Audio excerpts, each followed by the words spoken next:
الحمد لله رب العالمين الصلاة والسلام على أشرف الأنبياء والمرسلين رب اشرح لي صدري ويسر لي أمري واحلل عقدة من لساني يفقهوا قولي اللهم فقهنا في الدين اللهم فقهنا لما تحب وترضى يا رب لك الحمد كما ينبغي لجلال بوجهك العظيم سلطاني اللہ سبحانہ وتعالیٰ کا احسان ہے، اللہ کا شکر ہے، الحمدللہ کہ اللہ سبحانہ وتعالیٰ نے ہمیں توفیق دی کہ ہم اللہ تعالیٰ کا کلام پڑھیں، اللہ کی مجلس میں بیٹھیں، اور اللہ سبحانہ وتعالیٰ نے جو اس مجلس کے لیے اجر و ثواب رکھا ہے اس سے پوری طریقے سے فائدہ اٹھائیں۔ اللہ کرے ہماری مجلس ایسی ہو انشاءاللہ جس کو فرشتوں نے گھیرا ہو، اور اللہ سبحانہ وتعالیٰ کے آگے گواہی لے کر جائے ہماری طرف سے کہ ہم ایسی مجلس کے پاس سے آ رہے ہیں کہ جہاں پر لوگ قرآن پڑھ رہے تھے اور پڑھا رہے تھے۔ خیرکم من تعلم القرآن وعلمہ، یا رب لک الحمد، یا رب لک الحمد کما ينبغي لجلال وجهك العظیم سلطانک، اللهم لك الحمد كله ولك الشكر كله، اللهم لك الحمد كله ولك الشكر كله، اللهم لك الحمد من نعمت القرآن یا ارحم الراحمین۔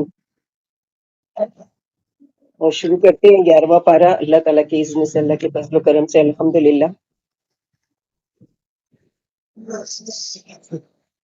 اعوذ باللہ من الشیطان الرجیم، يعتذرون إليكم إذا رجعتم إليهم قل لا تعتذروا لن نؤمن لكم قد نبأنا الله من أخباركم وسيرى الله عملكم ورسوله ثم تردون إلى عالم الغيب والشهادة فينبئكم بما كنتم تعملون سيحلفون بالله لكم إذا انقلبتم إليهم لتعرضوا عنهم فأعرضوا عنهم إنهم رجس ومأواهم جهنم جزاء بما كانوا يكسبون يحلفون لكم لترضوا عنهم فإن ترضوا عنهم فإن الله لا يرضى عن القوم الفاسقين۔ جیسے کہ کل سورہ توبہ ہم نے شروع کی تھی، سورہ توبہ کے 3 نام، ایک تو توبہ ہے، سورہ توبہ جس میں آگے واقعات آ رہے صحابہ کرام کے جن کی اللہ تعالیٰ نے 50 دن کے بعد توبہ قبول کی، اور برات ہے مشرکوں سے کہ اس سال کے بعد نہ وہ حج کر سکیں گے اور نہ حرم کا طواف کر سکیں گے اور نہ وہاں پر کوئی عبادت کر سکیں گے۔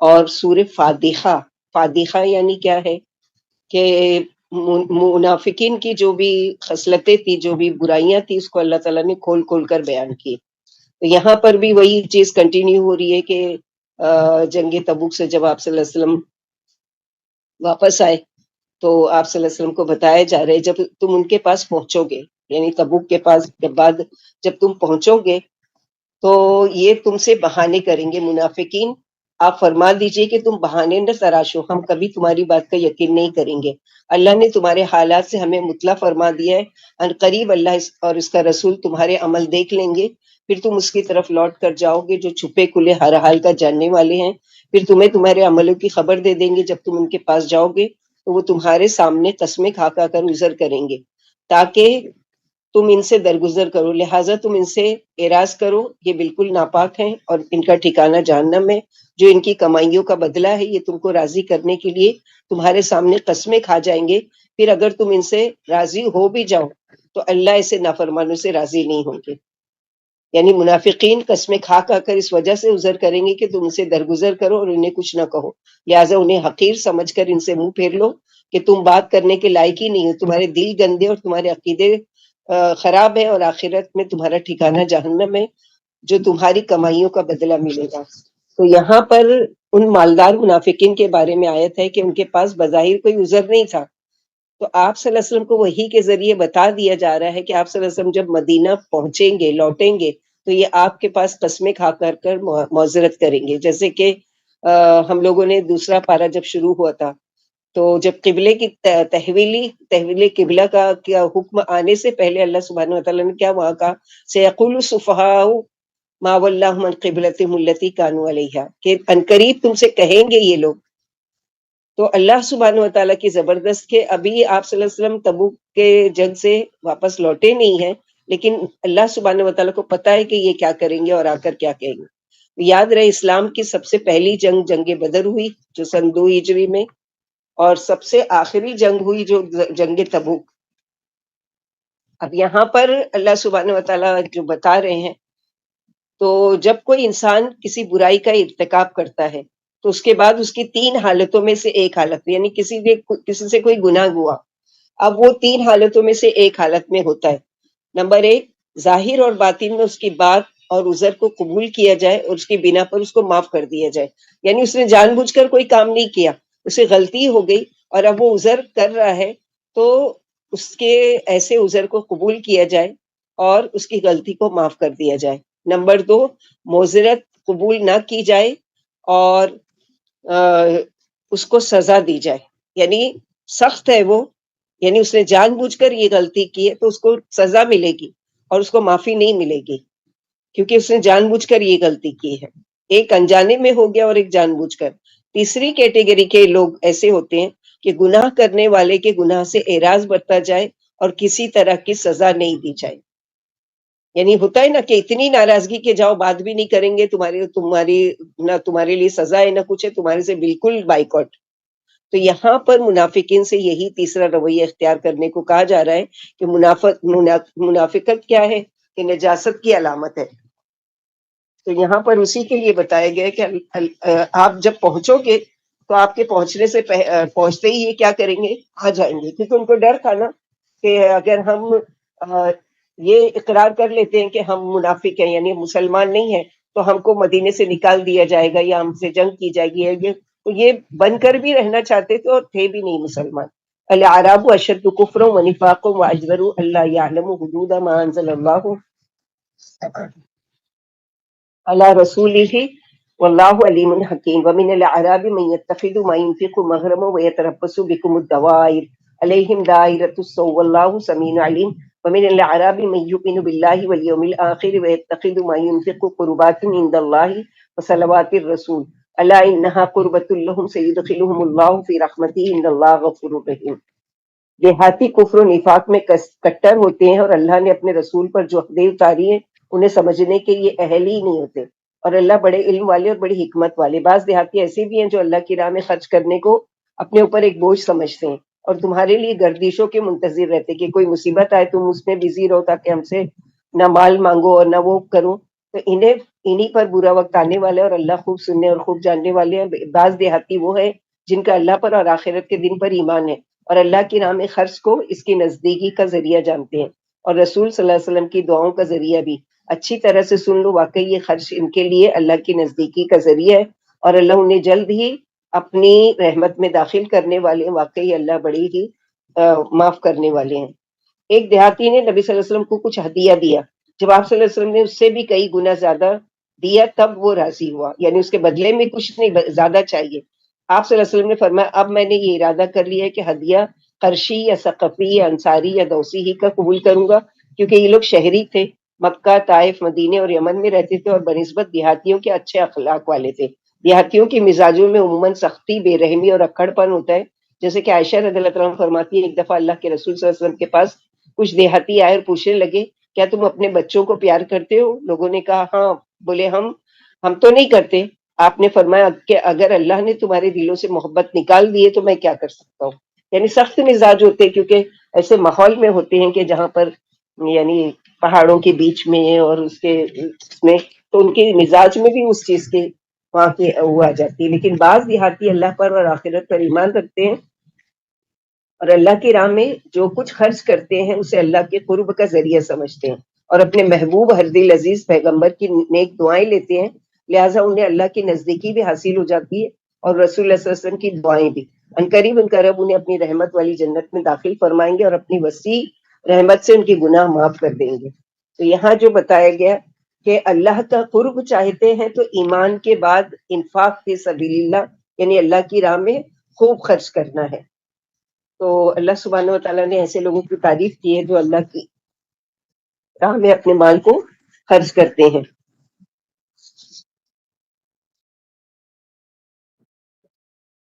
پھر آگے اللہ سبحانہ و تعالیٰ ایسے اچھے نیکوکاروں کا ذکر کر رہے ہیں۔ والسابقون الاولون من المہاجرین والانصار والذین اتبعوهم بإحسان رضی اللہ عنہم ورضوا عنہ وأعد لهم جنات تجری تحتها الانہار خالدین فیہا ابدا ذلک الفوز العظیم۔ جو مہاجر و انصار سب سے پہلے اور سبقت کرنے والے ہیں اور جن نیک باتوں میں خلوص سے ان کی پیروی کرنے والے ہیں، اللہ ان سے خوش ہے اور وہ اللہ سے، اور اللہ نے انہی کے لیے ایسے بہشتی باغات تیار کر رکھے ہیں کہ جن کے نیچے اندر نہریں جاری ہیں، جہاں ان کی دائمی زندگی یعنی ہمیشگی کی زندگی ہوگی۔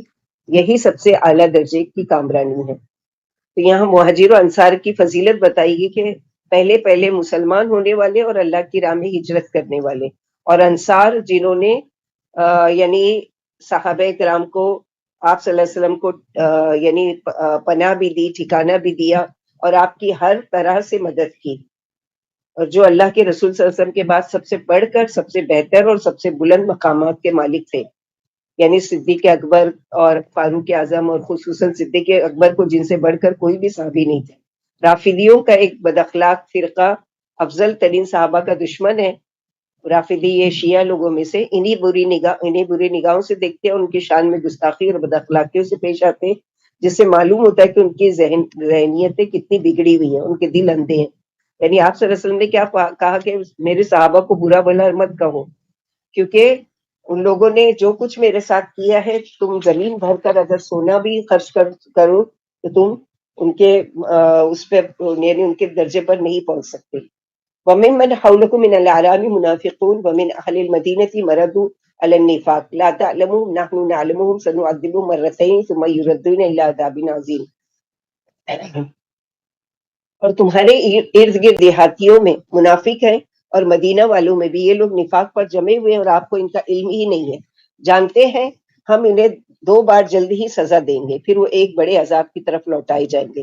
ابن عباس رضی اللہ عنہ فرماتے ایک دفعہ جمعہ کے دن اللہ کے رسول نے واعظ میں کسی کا نام لے کر 2 بار فرمایا کہ تم نکل جاؤ، تم منافق ہو، اور آپ نے مسجد سے چند اشخاص نکال دیے، جس سے ان کی رسوائی ہوئی۔ جب یہ لوگ مسجد سے نکل رہے تھے، عمر رضی اللہ عنہ تشریف لا رہے تھے، آپ سمجھے کہ نماز جمعہ شاید ختم ہو گئی ہے، اور شرم کے مارے ان سے چھپ گئے۔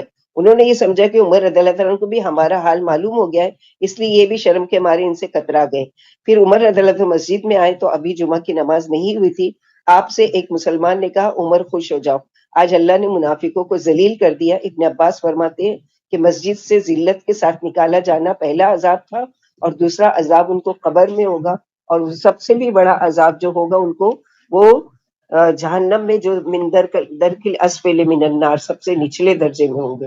اللہ کے نبی صلی اللہ علیہ وسلم نے حذیفہ بن یمان کو نام بنام 12 منافق بتا دیے تھے، اور آپ صلی اللہ علیہ وسلم نے فرمایا تھا کہ ان میں 6 منافقوں کو ایک پھوڑا کافی ہوگا، یہ جہنم کی آگ کا آتشی پھوڑا ہوگا جو ان کے کندھوں سے ابھرے گا اور سینہ پھوڑ کر نکل آئے گا، اور 6 منافق بلا پھوڑے ہی کے مر جائیں گے۔ ہم سے کہا گیا ہے کہ عمر رضی اللہ عنہ کسی مجہول الحال شخص کے جنازے کی نماز نہیں پڑھا کرتے تھے جب تک کہ حذیفہ رضی اللہ عنہ کو اس کی نماز پڑھتے نہیں دیکھ لیتے تھے، اور یہ بھی بیان کیا کہ عمر رضی اللہ عنہ حذیفہ کو قسم دے کر پوچھا کہ عمر رضی اللہ عنہ تو منافقوں میں سے نہیں، یعنی میں تو نہیں ہوں؟ بولے نہیں، البتہ مجھے آپ کے بعد کسی پر نفاق سے بے خوفی نہیں ہے۔ یعنی رازدار ہے، نبی صلی اللہ علیہ وسلم نے بتایا نام لیکن منع کیا، تو کبھی بھی ظاہر نہیں کیا انہوں نے۔ تو عمر رضی اللہ عنہ کو اتنی فکر ہوتی تھی کہ دیکھتے تھے جب کوئی منافق کا انتقال ہو رہا ہے تو کیا حذیفہ بن یمان اس جنازے میں شریک ہے، اگر ہیں تو وہ شریک ہوتے تھے، یعنی اگر نہیں وہ جاتے تھے تو یہ بھی کیونکہ آپ صلی اللہ علیہ وسلم نے ان لوگوں کا نام بتا دیے تھے۔ وآخرون اعترفوا بذنبهم خلطوا عملا صالحا وآخر سیئا صلی اللہ ان یتوب علیہم ان اللہ غفور رحیم۔ اور دوسروں نے جنہوں نے اپنے گناہوں کا اقرار کر لیا، اچھے اور برے ہر طرح کے عمل کیے ہیں، یقین ہے کہ اللہ ان کی توبہ قبول کر لیں گے، واقعی اللہ بڑے ہی معاف کرنے والے ہیں۔ نبی صلی اللہ علیہ وسلم نے فرمایا آج کی رات میرے پاس 2 شخص آئے اور مجھے اٹھا کر ایک ایسے شہر کی طرف لے گئے جو سونے اور چاندی کی اینٹوں سے بنا ہوا تھا۔ پھر ہم نے وہاں ایسے آدمی دیکھے جن کا آدھا جسم تو نہایت خوبصورت تھا مگر آدھا جسم انتہائی گھناؤنا اور بدصورت تھا۔ میرے دونوں ساتھیوں نے ان سے کہا کہ سامنے والی نہر میں جا کر نہا لو، چنانچہ وہ اس نہر میں نہا کر آئے تو اب سراپا حسن و جمال تھے اور ان کی بدصورتی بالکل ختم ہو چکی تھی۔ ان دونوں ساتھیوں نے مجھ سے کہا کہ یہ جنت عدن ہے اور تمہاری قیام گاہ ہے، اور یہ لوگ اچھے اور برے عمل کرنے والے تھے، اللہ نے ان سے درگزر کیا اور انہیں بخش دیا۔ یعنی جن کے اعمال ملے جلے تھے، کچھ عمل اچھے بھی کیے تھے اور کچھ برے بھی، تو اس طرح سے پہلے تو سزا یہ ملی کہ ان کے آدھے جسم خوبصورت اور آدھے بدصورت، پھر جب اللہ سبحانہ وتعالیٰ کے حکم سے جنت کی نہر میں نہا کر آئے تو پورے کے پورے خوبصورت ہو گئے۔ تو یہ اللہ کی مشیت پر ہے، ہم اس سے خوش ہو کے یہ نہیں کہ چلو ہم نیکی کے کام تو کرتے، کچھ گناہ بھی کر لیے تو کیا فرق پڑتا ہے، نہیں، اللہ تعالیٰ کس گناہ پر ہماری پکڑ کرے ہم نہیں جانتے، اور کس چھوٹی سی نیکی پر ہماری یعنی گردن خلاصی ہو جائے اس کا بھی ہم کو علم نہیں ہے. لہٰذا ہمیشہ اللہ سے ڈرتے رہنا چاہیے گناہوں سے بچنے کے لیے. خود من اموالہم صدقۃ تطہرہم وتزکیہم بہا وصلی علیہم ان صلاتک سکن لہم واللہ سمیع علیم الم یعلموا ان اللہ هو یقبل التوبۃ عن عبادہ ویأخذ الصدقات وان اللہ هو التواب الرحیم. آپ ان کے مالوں کی زکوٰۃ لیا کریں کہ اس کے ذریعے آپ انہیں پاک و صاف کریں اور ان کے حق میں دعا فرمائیں. واقعی آپ کی دعا ان کے لیے باعث تسکین ہے اور اللہ خوب سننے اور خوب جاننے والے. کیا انہیں معلوم نہیں ہے کہ اللہ اپنے بندوں کی توبہ قبول کر لیتے ہیں اور اللہ کے صدقے لیتے ہیں اور اللہ بڑے ہی توبہ قبول کرنے والے ہیں اور انتہائی مہربان ہے. تو اس سے کیا پتہ چلا کہ اپنے مالوں کی زکوٰۃ دے کر اپنے مال کو پاک کرو. جب تک زکوٰۃ اپنے مال میں سے زکوٰۃ ادا نہیں کی جاتی تو وہ مال ہمیشہ نجس رہتا ہے، پاک رہتا ہے، اور اس کی کوئی گارنٹی نہیں رہتی ہے. چوری ہو جائے، آگ لگ جائے یا برباد ہو جائے یا تباہ ہو جائے، کچھ بھی ہو سکتا ہے. لیکن جب ہم اللہ کی راہ میں نکال دیتے ہیں خوشی سے تو اس کا اجر یہ ہے کہ آپ آزما کر دیکھیں کہ وہ مال آپ کا کبھی بھی ضائع نہیں ہوگا انشاءاللہ. کبھی بھی چوری نہیں ہوگا، کبھی بھی گھومے گا نہیں، گھومے گا تو مل جائے گا. اس طرح سے جب لوگ اللہ کے رسول کے پاس زکوٰۃ لے کر آتے تھے تو آپ ان کے لیے دعائیں مغفرت فرماتے تھے. ایک دفعہ آپ کے پاس ابو اوفا بھی زکوٰۃ لے آئے. آپ نے دعا کی اے اللہ ابو اوفا کے گھر والوں پر اپنی رحمت بھیج. ایک عورت نے کہا اے اللہ کے رسول میرے اور میرے شوہر کے لیے دعا فرمائے. آپ نے فرمایا اللہ تجھ پر اور تیرے شوہر پر اپنی رحمت بھیجے.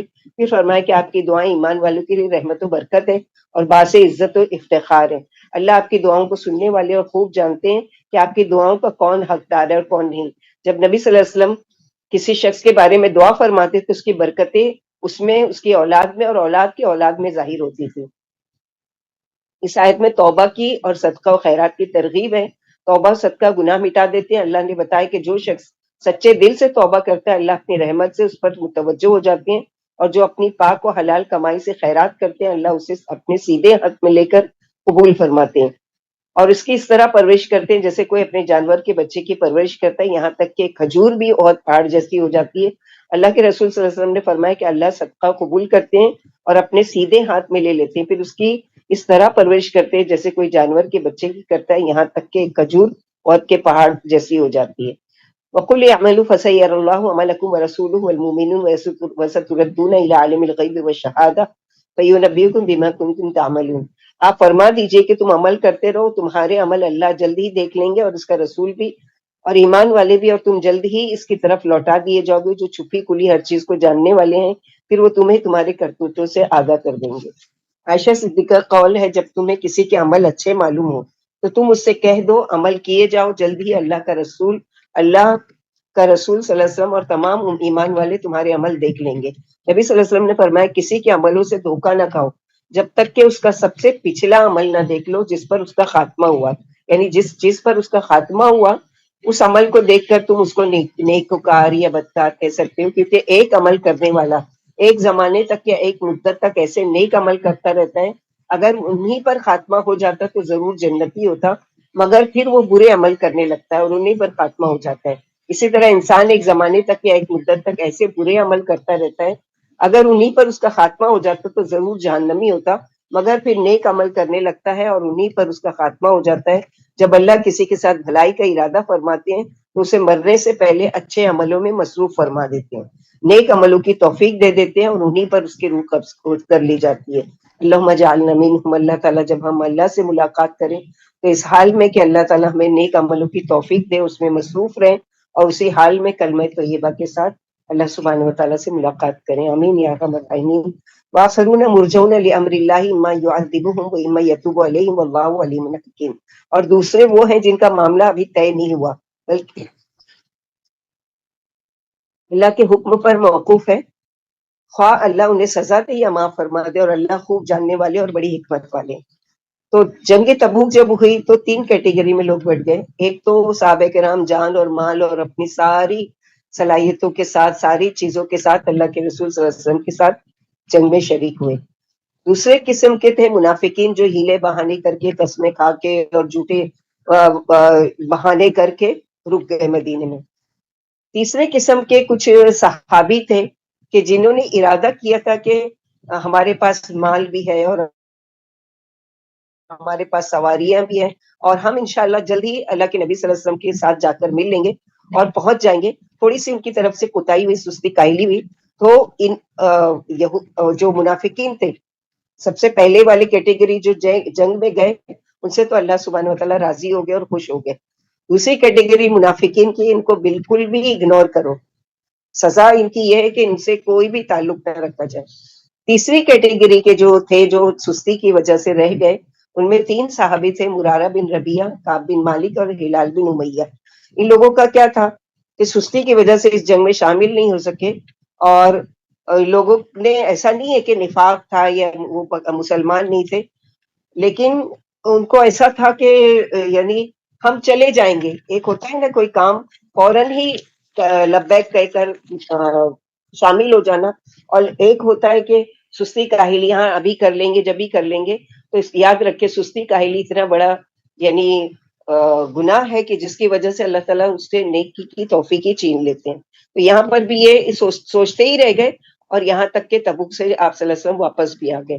اب کیا ہوا کہ جب ان لوگوں نے سوچا کہ ہم آ کے منافقین کی طرح قسمیں کھا کر بتا دیتے ہیں کہ ایسا تھا، لیکن پھر ان لوگوں نے سوچا کہ نہیں، اگر ہم اللہ کے نبی صلی اللہ علیہ وسلم کے سامنے ایسا عذر پیش کریں گے وہ تو مان لیں گے، لیکن اللہ سبحانہ وتعالیٰ خوب جانتے ہیں کہ ہم نے کس وجہ سے شامل نہیں ہوئے اور ہم نے کیا سستی کائلی کی۔ لہٰذا ان لوگوں نے اللہ کے رسول صلی اللہ علیہ وسلم کے پاس آ کر سچ کہا کہ ہماری سستی کاہلی کی وجہ سے ہم نہیں شامل ہو چکے۔ اللہ کے نبی صلی اللہ علیہ وسلم نے کچھ بھی نہیں کہا، تو اللہ سبحانہ وتعالیٰ نے آیتیں نازل کر دی کہ ان کی توبہ کو ابھی روکا جائے، اور ان کی توبہ ابھی نہیں قبول کی جائے گی جب اللہ تعالیٰ کا حکم ہوگا۔ لمن حارب اللہ ورسولہ من قبل ولیحلفن ان اردنا الا الحسنى واللہ یشہد انہم لکاذبون لا تقم فیہ ابدا لمسجد اسس علی التقوی من اول یوم حق ان تقوم فیہ رجال یحبون ان یتطہروا واللہ یحب المطہرین۔ جنہوں نے مسلمانوں کو ستانے، ان میں پھوٹ ڈالنے کے لیے، کفر کرنے، ان کو گھات لگانے کا موقع دینے کے لیے، جو پہلے ہی سے اللہ سے اور اس کے رسول سے لڑ رہے ہیں، مسجد بنائی، وہ یقیناً قسمیں کھا کر ہمارا مقصد محض بھلائی اور نیکی ہے، اور اللہ ان کے جھوٹ پر گواہ ہے۔ آپ اس میں کبھی بھی نہ کھڑے ہوں، اس مسجد میں، ہاں جس مسجد کی شروع ہی سے تقویٰ پر بنیاد رکھی گئی ہے، آپ اس میں کھڑے ہونے کے زیادہ حقدار ہیں۔ اس میں وہ آدمی ہیں جو اپنے خوب پاک رہنے کو محبوب سمجھتے ہیں، اور اللہ بھی خوب پاک رہنے والوں سے محبت رکھتے ہیں۔ ان آیتوں کا شان نزول یہ ہے کہ مدینہ میں اللہ کے رسول صلی اللہ علیہ وسلم کے آنے سے پہلے ایک خزرجی ابو عامر راہب رہا کرتا تھا، جو جاہلیت میں عیسائی بن گیا تھا، لیکن بعد میں وہ نام کا مسلمان ہو گیا، منافق۔ اب اس نے کیا کیا کہ ہم کوئی ایسا اپنا ایک اڈا بنائیں کہ جہاں پر رہ کر ہم کیا کریں گے کہ یعنی مسلمانوں کے لیے ایک پلاننگ بنائیں گے، اور ایک ہماری جمع ہونے کی جگہ ہوگی، اور اس میں اللہ کے رسول صلی اللہ علیہ وسلم سے نماز بھی پڑھوا لیں گے تاکہ خیر و برکت ہو۔ تو یہ سب تو تم مسجد کے نام سے کوئی جگہ بنواؤ اپنے ساتھیوں سے، اس نے کہا، تاکہ میرے پاس جو قاصد آئے اسی مکان میں ٹھہرے اور اسی جگہ تم کو میرے پیغامات پہنچائے، اور بعد میں وہ جگہ ہمارے لیے ایک پناہ گاہ کا کام دے سکے۔ چنانچہ یہ لوگ مسجد قباء کے پاس ایک مسجد کی بنیادیں اٹھاتے ہیں، اور اس کو آپ کے تبوک جانے سے پہلے ہی بنا کر تیار کر لیتے ہیں۔ پھر اللہ کے رسول صلی اللہ علیہ وسلم کے پاس آ کر درخواست کرتے ہیں، آپ ہماری مسجد میں نماز پڑھ لیں تاکہ آپ کی نماز کی وجہ سے دیگر لوگ بھی اس میں آ کر نماز پڑھنے لگے۔ اور یہ بہانہ کرتے ہیں کہ ٹھنڈی کے راتوں میں کمزور اور بیمار لوگ دور نہیں جا سکتے، ہم نے اس خیال سے اس مسجد کو بنایا تاکہ لوگ اس مسجد میں نماز پڑھا کریں، لیکن اللہ اپنے رسول کو اور اس کی مسجد میں نماز پڑھنے سے بچا لیتے ہیں۔ آپ فرماتے ہیں ہم اس وقت تو سفر کی تیاری میں لگے ہوئے ہیں، اور یعنی اپنی پوری تیاری ہو چکی ہے، پھر کبھی انشاءاللہ نماز پڑھ لیں گے جب ہم خیر سے واپس آئیں گے۔ پھر تبوک سے واپس آتے ہوئے جب آپ کے اور مدینہ کے درمیان کم و بیش ایک دن کی مسافت رہ جاتی ہے، تو آپ کے پاس جبریل علیہ السلام یہ آیت لے کر تشریف لاتے ہیں کہ یہ مسجد مسلمانوں کو نقصان پہنچانے کے لیے، کفر و نفاق پھیلانے کے لیے، مسلمانوں میں پھوٹ ڈالنے کے لیے، اور مسلمانوں کے خلاف ایک جنگی مرکز بنانے کے لیے تیار کی گئی ہے، تاکہ مسجد قباء کے جس کی پہلے ہی دن سے تقوی پر بنیاد رکھی گئی ہے، نمازی لوٹ کر اس میں آئیں اور مسلمانوں میں پھوٹ پڑ جائے۔ چنانچہ اللہ کے رسول مدینے میں آنے سے پہلے ہی کچھ لوگوں کو اس مسجد کو ڈھا دینے کا حکم کر بھیجتے ہیں، اور اس مسجد کو ڈھا دیا جاتا ہے۔ پھر آپ صلی اللہ علیہ وسلم کو مسجد قباء میں نماز پڑھنے کی رغبت دلائی کہ اس کی بنیاد خلوص و تقوی پر تھی، اور اللہ کی اور اس کے رسول کی اطاعت پر تھی۔ مسجد قباء ایمان والوں کا مرکز ہے اور ان کی جماعت قائم رکھتی ہے، اور اسلام اور مسلمانوں کا جنگی گڑھ اور اپنا پناہ گاہ ہے۔ کیونکہ انداز بیان سے معلوم ہو رہا ہے کہ جس مسجد کی شروع ہی سے تقوی پر بنیاد رکھی گئی ہے وہ مسجد قباء ہے۔ تو آج بھی اگر آپ جائیں مسجد قباء مدینہ میں تو وہاں پر یہ آیت لکھی ہوئی ہے کہ یہ والی جو ہے کہ اللہ سبحانہ وتعالیٰ نے ایسی مسجد وہ کی ہے جس میں خیر اور تقوی کے نام پر رکھی گئی۔ تو مسجد قباء کی فضیلت کیا ہے؟ مسجد قباء میں نماز کا ثواب ایک عمرے کے برابر ہے، یعنی اگر آپ ہوٹل وغیرہ میں ٹھہرے ہیں اور آپ زیارت کے لیے مسجد قباء جانا چاہتے ہیں تو وضو کر کے نکلیں اور وہاں جا کر 2 رکعت نماز پڑھیں تو پورا ایک عمرے کا ثواب۔ اسی حکم کی روح سے اللہ کے رسول صلی اللہ علیہ وسلم نے فرمایا کہ مسجد قباء میں نماز کا ثواب عمرے کے برابر ہے۔ آپ صلی اللہ علیہ وسلم سوار ہو کر اور پیدل چل کر مسجد قباء میں آ کر نماز پڑھا کرتے تھے، یعنی ہر ہفتے آپ صلی اللہ علیہ وسلم کی عادت مبارک تھی کہ ایک مرتبہ ضرور جاتے تھے مسجد قباء میں اور 2 رکعت نماز پڑھتے تھے۔ صحیح حدیث میں کہ جب اللہ کے رسول صلی اللہ علیہ وسلم مدینہ میں تشریف لائے تو آپ نے سب سے پہلے قباء مسجد میں مسجد کی بنیاد رکھی، یعنی مسجد نبی سے پہلے قباء کی بنیاد رکھی، اور جبریل علیہ السلام نے قبلے کی سمت بتائی۔ آپ عمرو بن عوف کے خاندان میں ٹھہرے تھے۔ اللہ کے نبی نے فرمایا فیہ رجال یحبون ان یتطہروا، قباء والوں کے بارے میں اتری ہے، فرمایا یہ پانی سے استنجا کیا کرتے ہیں، یعنی پہلے لوگ کیا کرتے تھے ڈھیلے وغیرہ سے یا کوئی اور چیز سے گندگی صاف کرتے تھے، لیکن یہ پانی شروع سے ہی استعمال کرتے تھے، جبکہ اللہ کا حکم بھی نہیں آیا تھا طہارت کا اس سے پہلے سے۔ تو ان کی تعریف کی گئی، افمن اسس بنیانہ علی تقوی من اللہ ورضوان خیر امن اسس بنیانہ علی شفا جرف نہار فانہار به فی نار جہنم واللہ لا یہدی القوم الظالمین لا یزال بنیانہم الذی بنوا ریبۃ فی قلوبہم الا ان تقطع قلوبہم واللہ علیم حکیم۔ پھر جس نے اپنی عمارت کی بنیاد اللہ کے تقوی اور رضا پر اٹھائی کیا وہ بہتر ہے یا وہ جس نے اپنی عمارت کی بنیاد گرنے والی کھائی کے کنارے پر اٹھائی پھر وہ آتش جہنم میں لے گری، اور اللہ ایسے ظالموں کے رہنمائی نہیں فرماتے۔ ان کی یہ تعمیر کردہ عمارت ہمیشہ ان کے دلوں میں شبہ کے باعث ہی رہے گی، مگر یہ کہ ان کے دل ہی پھٹ کر ٹکڑے ٹکڑے ہو جائے، اور اللہ خوب سننے والے اور بڑی حکمت والے۔ ان اللہ اشترى من المؤمنین انفسهم واموالهم بان لهم الجنہ یقاتلون فی سبیل اللہ فیقتلون ویقتلون وعدا علیہ حقا فی التوراۃ والانجیل والقرآن ومن اوفى بعہدہ من اللہ فاستبشروا ببیعکم الذی بایعتم بہ وذلک هو الفوز العظیم۔ اللہ نے جنت کے بدلے مسلمانوں سے ان کی جانیں اور مال خرید لیا ہے، کیونکہ مسلمان اللہ کی راہ میں لڑتے اور مارتے ہیں اور مرتے ہیں۔ اللہ نے یہ وعدہ اپنے ذمے تورات، انجیل اور قرآن میں بھی لیا ہے، اور اللہ سے زیادہ کون وعدہ پورا کرنے والا ہوگا۔ لہٰذا مسلمانوں اپنی بے سے، اپنی تجارت سے خوش ہو جاؤ جو تم نے اپنی جانوں کے بدلے اللہ سے سودا کیا ہے، جس کا تم نے اللہ سے معاملہ کیا، اور یہی سب سے بڑی کامیابی ہے۔ عقبہ والی رات میں عبداللہ بن رواحہ نے اللہ کے رسول صلی اللہ علیہ وسلم نے کہا آپ اپنے رب کے لیے اور اپنے لیے جو شرطیں منوانا چاہتے منوا لے۔ فرمایا میں تم سے اللہ کے لیے تو یہ شرط منواتا ہوں کہ اللہ ہی کی عبادت کرو، اس کے ساتھ کسی کو شریک نہ کرو، اور اپنے لیے یہ شرط منواتا ہوں کہ اپنی بیوی بچوں کی اور مال کی طرح میری حفاظت کرو۔ پوچھا اگر ہم ایسا کریں تو ہمیں کیا ثواب ملے گا؟ فرمایا جنت۔ بولے اس سودے میں تو فائدہ ہی فائدہ ہے، اب یہ معاملہ نہ کبھی فسخ کریں گے اور نہ فسخ کرائیں گے، یعنی ہمیشہ آپ کی مدد کریں گے اور آپ کی حفاظت کریں گے۔ نبی صلی اللہ علیہ وسلم نے فرمایا جو شخص اللہ کے رسول صلی اللہ علیہ وسلم پر پورا ایمان لا کر اللہ کی راہ میں صرف جہاد کی نیت سے نکل کھڑا ہو تو اللہ اسے یا تو شہادت دے کر جنت عطا فرمائیں گے یا مال غنیمت دے کر صحیح سالم لوٹائیں گے، اور وہ عظیم صلے کا حقدار ہوگا۔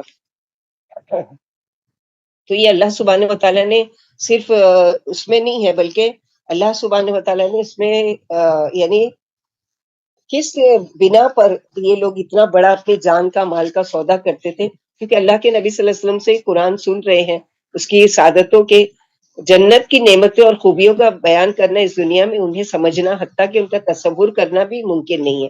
یعنی وہ جنت ہے کہ جیسے حضرت سعد بن سعد سے روایت ہے، میں رسول اللہ صلی اللہ علیہ وسلم کے ایک مجلس میں حاضر تھا، اس میں آپ نے جنت کا حال بیان کیا، یہاں تک کہ بے انتہا تعریف فرمائی۔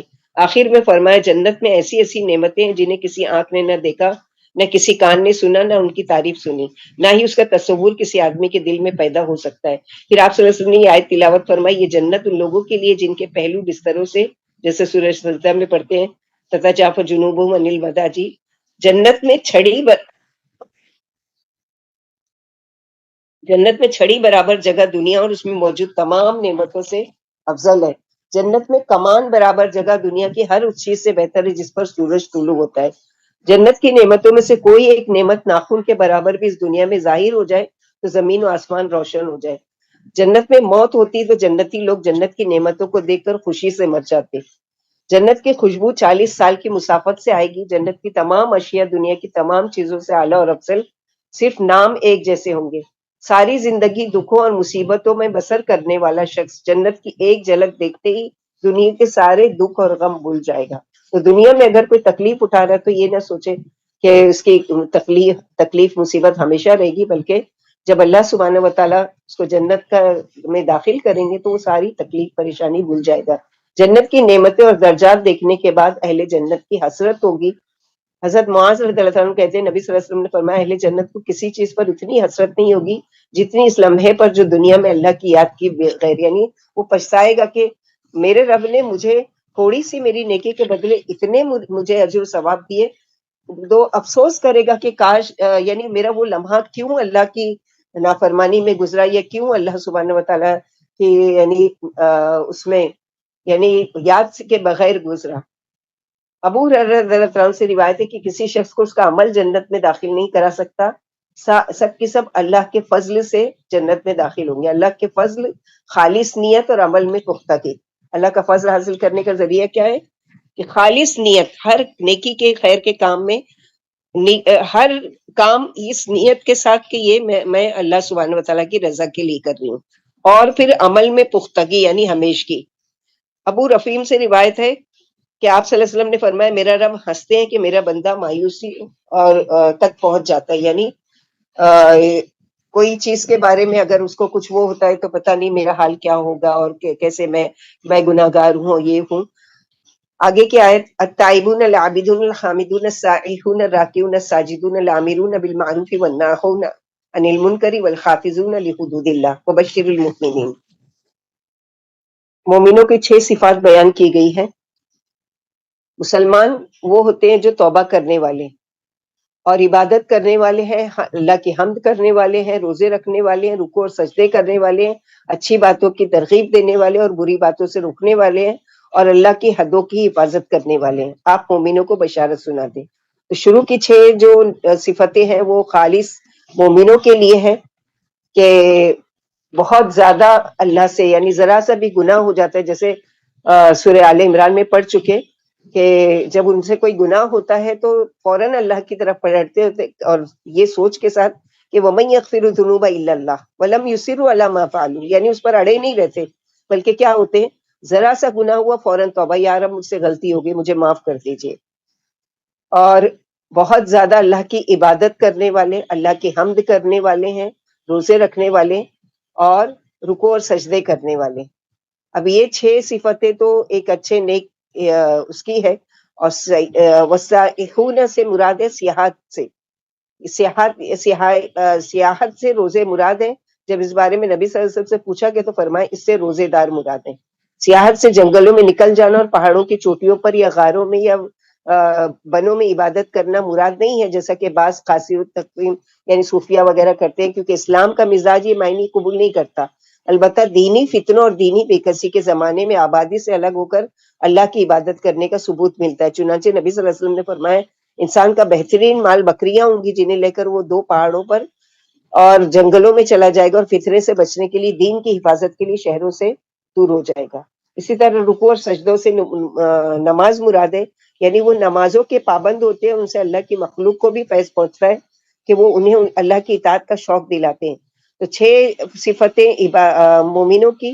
اس کے بعد مومن اور حقوق العباد، یعنی دوسروں کے ساتھ بھی ان کو یہ معاملہ ہوتا ہے کہ میں ہی اکیلے یہ نیکیاں نہیں کروں بلکہ لوگوں تک بھی اس خیر کی بات کو پہنچاؤں تاکہ لوگ بھی اس نیکی کے خیر کے کام میں شریک ہوں. اسی طرح پھر یہ ہے کہ اللہ کا اور بندے کا معاملہ، یعنی وہ اللہ کی حدود کی حفاظت کرتے ہیں. حدود کی حفاظت کیا ہے؟ یعنی ہر معاملے میں اللہ سے ڈرتے ہیں، ڈھکے یعنی ظاہر میں بھی اور باطن میں بھی، سب کے سامنے بھی اور اکیلے میں بھی. یہ اللہ کی حدود کو پابندی، جب اللہ کا تقویٰ ہوگا تو ہر چیز یعنی حدوں کی پابندی بھی کریں گے اور اللہ سبحانہ و تعالیٰ کی خشیت بھی ہوگی. اللهم إني أسألك خشيتك في الغيب والشهادة. ما كان للنبي والذين آمنوا أن يستغفروا للمشركين ولو كانوا أولي قربى من بعد ما تبين لهم أنهم أصحاب الجحيم. وما كان استغفار إبراهيم لأبيه إلا عن موعدة وعدها إياه فلما تبين له أنه عدو لله تبرأ منه إن إبراہیم لأواه حلیم. نبی صلی اللہ علیہ وسلم کی یہ شان نہیں ہے اور نہ ایمان والوں کی کہ مشرکوں کے لیے دعائیں مغفرت کریں خواہ وہ ان کے عزیز ہی کیوں نہ ہو، جبکہ انہیں معلوم ہو گیا کہ وہ قطعی جہنمی ہے۔ ابراہیم علیہ السلام نے اپنے باپ کے لیے ایک وعدے کی وجہ سے دعائیں مغفرت کی تھی جو انہوں نے اپنے باپ سے کر لیا تھا۔ پھر جب ان پر یہ بات ظاہر ہو گئی کہ وہ اللہ کا دشمن ہے تو اس سے بیزار ہو گئے۔ واقعی ابراہیم علیہ السلام بے حد رحم دل اور سنجیدہ تھے۔ نبی صلی اللہ علیہ وسلم ابو طالب کے مرض الموت میں ابو طالب کے پاس پہنچے جو ان کے چچا تھے، تشریف لے گئے۔ اس وقت اس کے پاس ابو جہل اور عبداللہ بن امیہ وغیرہ بیٹھے ہوئے تھے۔ آپ نے فرمایا چچا جان لا الہ الا اللہ پڑھ لیجیے تاکہ میں آپ کے بارے میں اس کلمے کی وجہ سے اللہ سے آپ کے حق میں حجت پیش کر سکوں۔ یہ سن کر فوراً ابو جہل اور عبداللہ بیک وقت زبان ہو کر بولے ابو طالب کیا تم عبد المطلب کے دین سے پھر جاؤ گے؟ آخر کار ابو طالب کی اس کلمے پر روح نکلی کہ میں عبد المطلب کے مذہب پر ہوں۔ آپ نے فرمایا اب بھی میں آپ کے لیے دعائیں مغفرت کروں گا جب تک روک نہ دیا جاؤں۔ چنانچہ یہ آیت اللہ تعالیٰ نے نازل کر دی۔ سورہ قصص میں بھی اس طرح کی آیت آئے گی۔ علی رضی اللہ عنہ فرماتے ہیں میں نے ایک آدمی کو دیکھا کہ وہ اپنے مشرک ماں باپ کے لیے دعائیں مغفرت کر رہے ہیں۔ میں بولا مشرکوں کے لیے دعائیں مغفرت منع ہے۔ بولا کیا ابراہیم علیہ السلام نے اپنے مشرک باپ کے لیے دعا نہیں کی تھی؟ میں نے نبی صلی اللہ علیہ وسلم سے ایک ذکر کیا، اللہ تعالیٰ نے اس پر یہ آیت اتاری یعنی مرنے کے بعد مشرک ماں باپ کے لیے دعائیں مغفرت نہیں کر سکتے۔ آپ صلی اللہ علیہ وسلم بھی مکہ اور مدینہ کے بیچ میں ایک جگہ ہے جہاں پر آپ صلی اللہ علیہ وسلم کی والدہ کی قبر ہے۔ آپ صلی اللہ علیہ وسلم زیارت کے لیے جاتے تھے لیکن روتے تھے کہ میں آپ کے لیے مغفرت کی دعا نہیں کر سکتا تھا کیونکہ ماں باپ جو ہے وہ شرک کی حالت میں فوت ہوئے تھے۔ نبی صلی اللہ علیہ وسلم نے فرمایا اللہ نے مجھ پر چند باتیں اتاری ہیں جو اب تک میرے کانوں میں گونج رہی ہیں اور میرے دل میں بیٹھ گئی۔ مجھے حکم ہے کہ میں شرک پر فوت ہونے والے کے لیے دعائیں مغفرت نہ کروں اور حاجت سے بچا ہوا مال اللہ کی راہ میں دے دوں۔ یہی باعث خیر و برکت ہے اور جوڑ کر رکھنا باعث فتنہ ہے، ہاں برابر برابر مال پر پکڑنی۔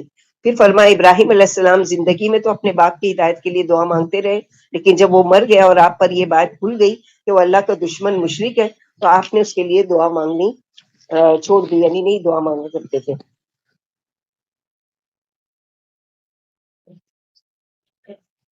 وما كان الله ليضل قوما بعد إذ هداهم حتى يبين لهم ما يتقون إن الله بكل شيء عليم إن الله له ملك السماوات والأرض يحيي ويميت وما لكم من دون الله من ولي ولا نصير۔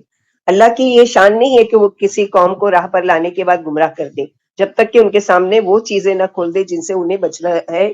یاد رکھو اللہ ہر چیز پر خوب جاننے والے ہیں۔ بلا شبہ آسمان و زمین پر اللہ ہی کی بادشاہت ہے، وہی زندہ کرتے اور مارتے ہیں اور اللہ کو چھوڑ کر تمہارا کوئی حمایتی اور پشت پناہ نہیں ہے۔ یعنی اللہ سبحانہ و تعالیٰ نے کسی بھی قوم کے اوپر کبھی عذاب نہیں بھیجا یہاں تک کہ جب تک رسول ان میں نہیں بھیج دیے، یہ کتابیں نہیں ان کی ہدایت کے لیے بھیج دی۔ جب ساری حجت پوری ہو چکی اور لوگوں نے نہیں مانا تو پھر اللہ سبحانہ و تعالیٰ نے کیا کیا کہ ان پر اپنا عذاب اور وہ کیا، اور اس طرح سے اللہ تعالیٰ کی پکڑ ہوئی۔ لقد تاب اللہ علی النبی والمہاجرین والانصار الذین اتبعوہ فی ساعۃ العسرۃ من بعد ما کاد یزیغ قلوب فریق منہم ثم تاب علیہم انہ بہم رؤوف الرحیم۔ بلا شبہ اللہ اپنی رحمت سے اپنے رسول پر اور مہاجر و انصار پر متوجہ ہو گئے جو نازک دور میں بھی اس کی پیروی کرتے رہے۔ اس کے بعد کہ ان میں سے ایک جماعت کے دل ٹیڑھے ہونے ہی والے تھے پھر اللہ ان پر متوجہ ہو گئے، یقیناً وہ اپنے بندوں پر بڑے ہی شفیق اور مہربان ہیں۔ یہ آیت جنگ تبوک کے سلسلے میں اتری۔ مسلمان تنگ دستی کی حالت میں سخت گرمی میں اور قحط سالی کا کافی تکلیفیں اٹھاتے ہوئے اس جنگ کے لیے روانہ ہوئے تھے۔ زیادہ سفر یعنی پانی اور رسد کس قدر کمی تھی کہ ایک ایک کھجور دو دو آدمیوں کو دی جاتی، پھر کئی کئی اشخاص یک کے بعد دے دیے ایک ایک کھجور چوس کر اور پانی پی کر گزارا کرتے تھے۔ اللہ کی مہربانی سے مسلمان سلامتی سے واپس لوٹے۔ ابن عباس رضی اللہ عنہ فرماتے عمر رضی اللہ عنہ سے تنگ دستی کا حال پوچھا گیا تو فرمایا کہ ہم اللہ کے رسول صلی اللہ علیہ وسلم کے ساتھ سخت گرمی میں تبوک کی طرف بڑھے تھے، پھر ہم ایک جگہ ٹھہرے، وہاں ہمیں سخت پیاس محسوس ہوئی۔ ہم نے تو گمان کر لیا تھا کہ بس اب ہماری یہ آخری سانس ہے۔ اگر کوئی پانی ڈھونڈنے جاتا اور واپس نہیں آتا تو خیال کر لیا جاتا کہ اس کا کام تمام ہو گیا۔ لوگ اونٹ ذبح کر کے اس کی اوجڑی نچوڑ کر پانی حاصل کر کے پیتے تھے، اور بچے ہوئے پانی کو جان سے زیادہ قیمتی سمجھ کر دوسرے وقت کے لیے رکھ چھوڑتے تھے۔ یہ حال زار دیکھ کر ابو بکر نے اللہ کے رسول صلی اللہ علیہ وسلم سے کہا کہ حق تعالیٰ آپ کی دعائیں قبول فرماتے، آپ پانی کی دعا فرمائیے۔ فرمایا کیا تم پانی کی دعا پسند کرتے ہو؟ بولے ہاں۔ آپ نے اپنے مقدس ہاتھ آسمان کی طرف اٹھا کر پانی کی دعا مانگی، ابھی آپ سے ہاتھ نیچے بھی نہیں ہوئے تھے کہ موسلا دار بارش ہونے لگی، پھر مطلع صاف ہو گیا، لوگوں نے اپنے اپنے مشکیزے بھر لیے، پھر ہم نے دیکھا کہ بارش صرف ہمارے لشکر ہی تک محدود تھی، باہر ایک قطرہ بھی نہیں گرا تھا۔ یہ اللہ کے نبی صلی اللہ علیہ وسلم کی دعا اور آپ صلی اللہ علیہ وسلم کا معجزہ کہ آپ اللہ کے سچے رسول ہیں۔ وعلی الثلاثة الذين خلفوا حتى إذا ضاقت عليهم الأرض بما رحبت وضاقت عليهم أنفسهم وظنوا أن لا ملجأ من الله إلا إليه ثم تاب عليه ليتوبوا إن الله هو التواب الرحيم۔ یا ایھا الذین آمنوا اتقوا اللہ وکونوا مع الصادقین۔ اور ان تین شخصوں جو ابھی ہم لوگوں نے صحابہ کا نام پڑھا تھا کہ مالک بن ربیعہ اور امیہ بن ہلال اور دوسرے صحابی مرارہ بن ربیعہ، کعب بن مالک اور ہلال بن امیہ، یہ تینوں کے بارے میں یہ آیت نازل ہوئی، اور تین شخصوں پر بھی جو توبہ میں پیچھے رہ گئے تھے، یہاں تک کہ جب زمین فراخی کے باوجود ان پر تنگ ہو گئی اور وہ خود بھی اپنی جانوں سے بیزار ہو گیا اور انہیں یقین ہو گیا کہ اللہ کی باز خروج سے بچنے کے لیے علاوہ اسی کی طرف رجوع کرنے کے اور جائے پناہ نہیں، تو پھر اللہ نے اپنی رحمت سے ان کی طرف توجہ فرمائی تاکہ وہ توبہ کرتے رہیں۔ یقیناً اللہ بڑے ہی توجہ فرمانے والے اور کمال مہربان ہے۔ اے ایمان والو، اللہ سے ڈر جاؤ اور سچے لوگوں کا ساتھ دو۔ بہت ڈیٹیل میں یہ وہ ہے، میں آپ لوگوں کو رائے دوں گی کہ اگر آپ نے ان کے پاس تفسیر کی بک ہے تو ضرور ان آیتوں کی تفسیر میں پڑھیے، کہ جس سے آپ کو ڈیٹیل معلوم ہوگی کہ یہ تین صحابی آ کر سچ کہا کہ ہم نے سستی کاہلی کی وجہ سے نہیں جا سکے، تو اللہ کے نبی صلی اللہ علیہ وسلم نے کوئی یعنی ان کا عذر قبول نہیں کیا، یہاں تک کہ اللہ سبحانہ و تعالیٰ نے آیت نازل کر دی کہ ان کو چھوڑ دیا جائے یا ان سے بائیکاٹ کیا جائے، کوئی ان سے بات نہیں کرے گا، اور کوئی یہاں تک کہ ان کے بیویوں کو بھی ان کے گھر والوں کو یعنی گھر والوں کی طرف بھیج دیا جائے اور ان کو بالکل اکیلا چھوڑ دیا جائے۔ تو مدینے میں جب یہ نکلتے تھے اور مسجدوں میں جاتے تھے نماز کے لیے تو کوئی بھی ان سے بات نہیں کرتا تھا، یہاں تک کہ اللہ کے رسول، تو ان لوگوں کے دل بہت تنگ ہوتے تھے، بہت زیادہ روتے تھے اور بہت زیادہ اللہ سے توبہ مانگتے تھے، تو یہاں تک کہ اللہ تعالیٰ نے ان کی توبہ قبول کی۔ اس کے بارے میں یہ آیت ہے، اسی لیے سورہ توبہ کا نام توبہ ہے۔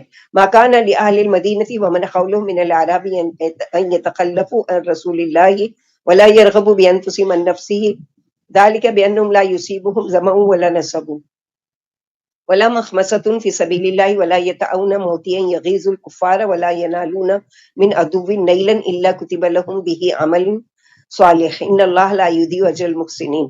مدینہ والوں کو یہ لائق نہیں تھا ان کے آس پاس والے دیہاتیوں کو کہ وہ جنگ میں اللہ کے رسول سے پیچھے رہ جاتے اور اپنے آپ کو آپ صلی اللہ علیہ وسلم سے زیادہ چاہیں، اس وجہ سے کہ مجاہدوں کو اللہ کی راہ میں جو کچھ پیاس، تکلیف اور بھوک اٹھانی پڑتی ہے، اور وہ جہاں کبھی بھی کسی ایسے مقام پر چلتے ہیں جس سے کافروں کا غیظ و غضب بڑھتا ہو، اور یہ جو کچھ دشمنوں سے لے لیتے ہیں، ان سب کے باتوں کے بدلے کے لیے نیک عمل لکھ لیے جاتے ہیں، یقیناً اللہ ایسے مخلصوں کا اجر ضائع نہیں کرتے۔ یعنی ابھی جو ہم لوگوں نے واقعہ پڑھا عمر رضی اللہ عنہ کا، کس طرح پیاس اور بھوک کی حالت میں یہ لوگ تھے، تو ان کی یہ تکلیف اٹھانا بھی اللہ سبحانہ و تعالیٰ کے اجر و ثواب کا باعث کہ اللہ تعالیٰ ان کی کوئی بھی نیکی کو ضائع نہیں ہونے دیتے۔ ولا ينفقون نفقة في صغيرة ولا كبيرة ولا يقطعون واديا إلا كتب لهم ليجزيهم الله أحسن ما كانوا يعملون۔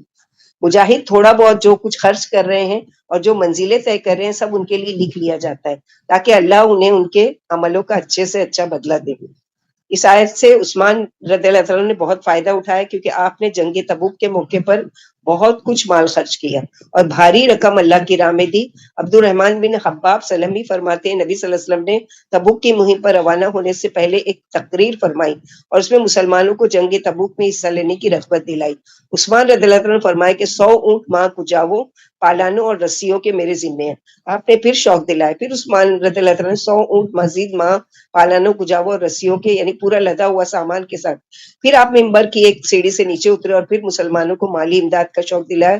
پھر عثمان رضی اللہ عنہ کہ میں مزید 100 اونٹ یعنی 300 اونٹ سامان سے لدے ہوئے دیے۔ اس پر آپ صلی اللہ علیہ وسلم فرماتے کہ میں نے اللہ کے رسول صلی اللہ علیہ وسلم کو دیکھا کہ آپ خوش ہو کر اپنا ہاتھ ہلا کر فرما رہے تھے، آج کے بعد عثمان اگر کوئی عمل نہ بھی کرے تو ان کے لیے یہی کافی ہے۔ لیکن ایسا نہیں کہ عثمان رضی اللہ تعالیٰ نے اس کو سن کر خوش ہو گئے اور پھر عمل کرنا چھوڑ دیے.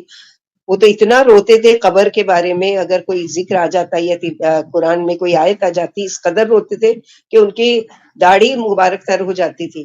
آپ صلی اللہ علیہ وسلم نے اس موقع پر عثمان رضی اللہ تعالیٰ نے اس موقع پر 1000 اشرفیاں بھی لا کر اللہ کے رسول صلی اللہ علیہ وسلم کی گود میں ڈال دی. میں نے اللہ کے رسول کو دیکھا کہ آپ انہیں الٹ پلٹ کر رہے ہیں اور فرما رہے ہیں کہ آج کے بعد ابن عفان کو کوئی عمل نقصان نہیں پہنچائے گا. آپ نے یہ اشرفیاں اسی جنگ میں خرچ فرمائیں. پھر فرمایا کہ مجاہد جس قدر راہ طے کر رہے ہیں اسی قدر اجر ان کے لیے لکھا جا رہا ہے. یعنی مجاہد جس قدر اللہ کی راہ میں گھر سے دور ہو جاتا ہے اسی قدر وہ اللہ سے قریب ہو جاتا ہے. اور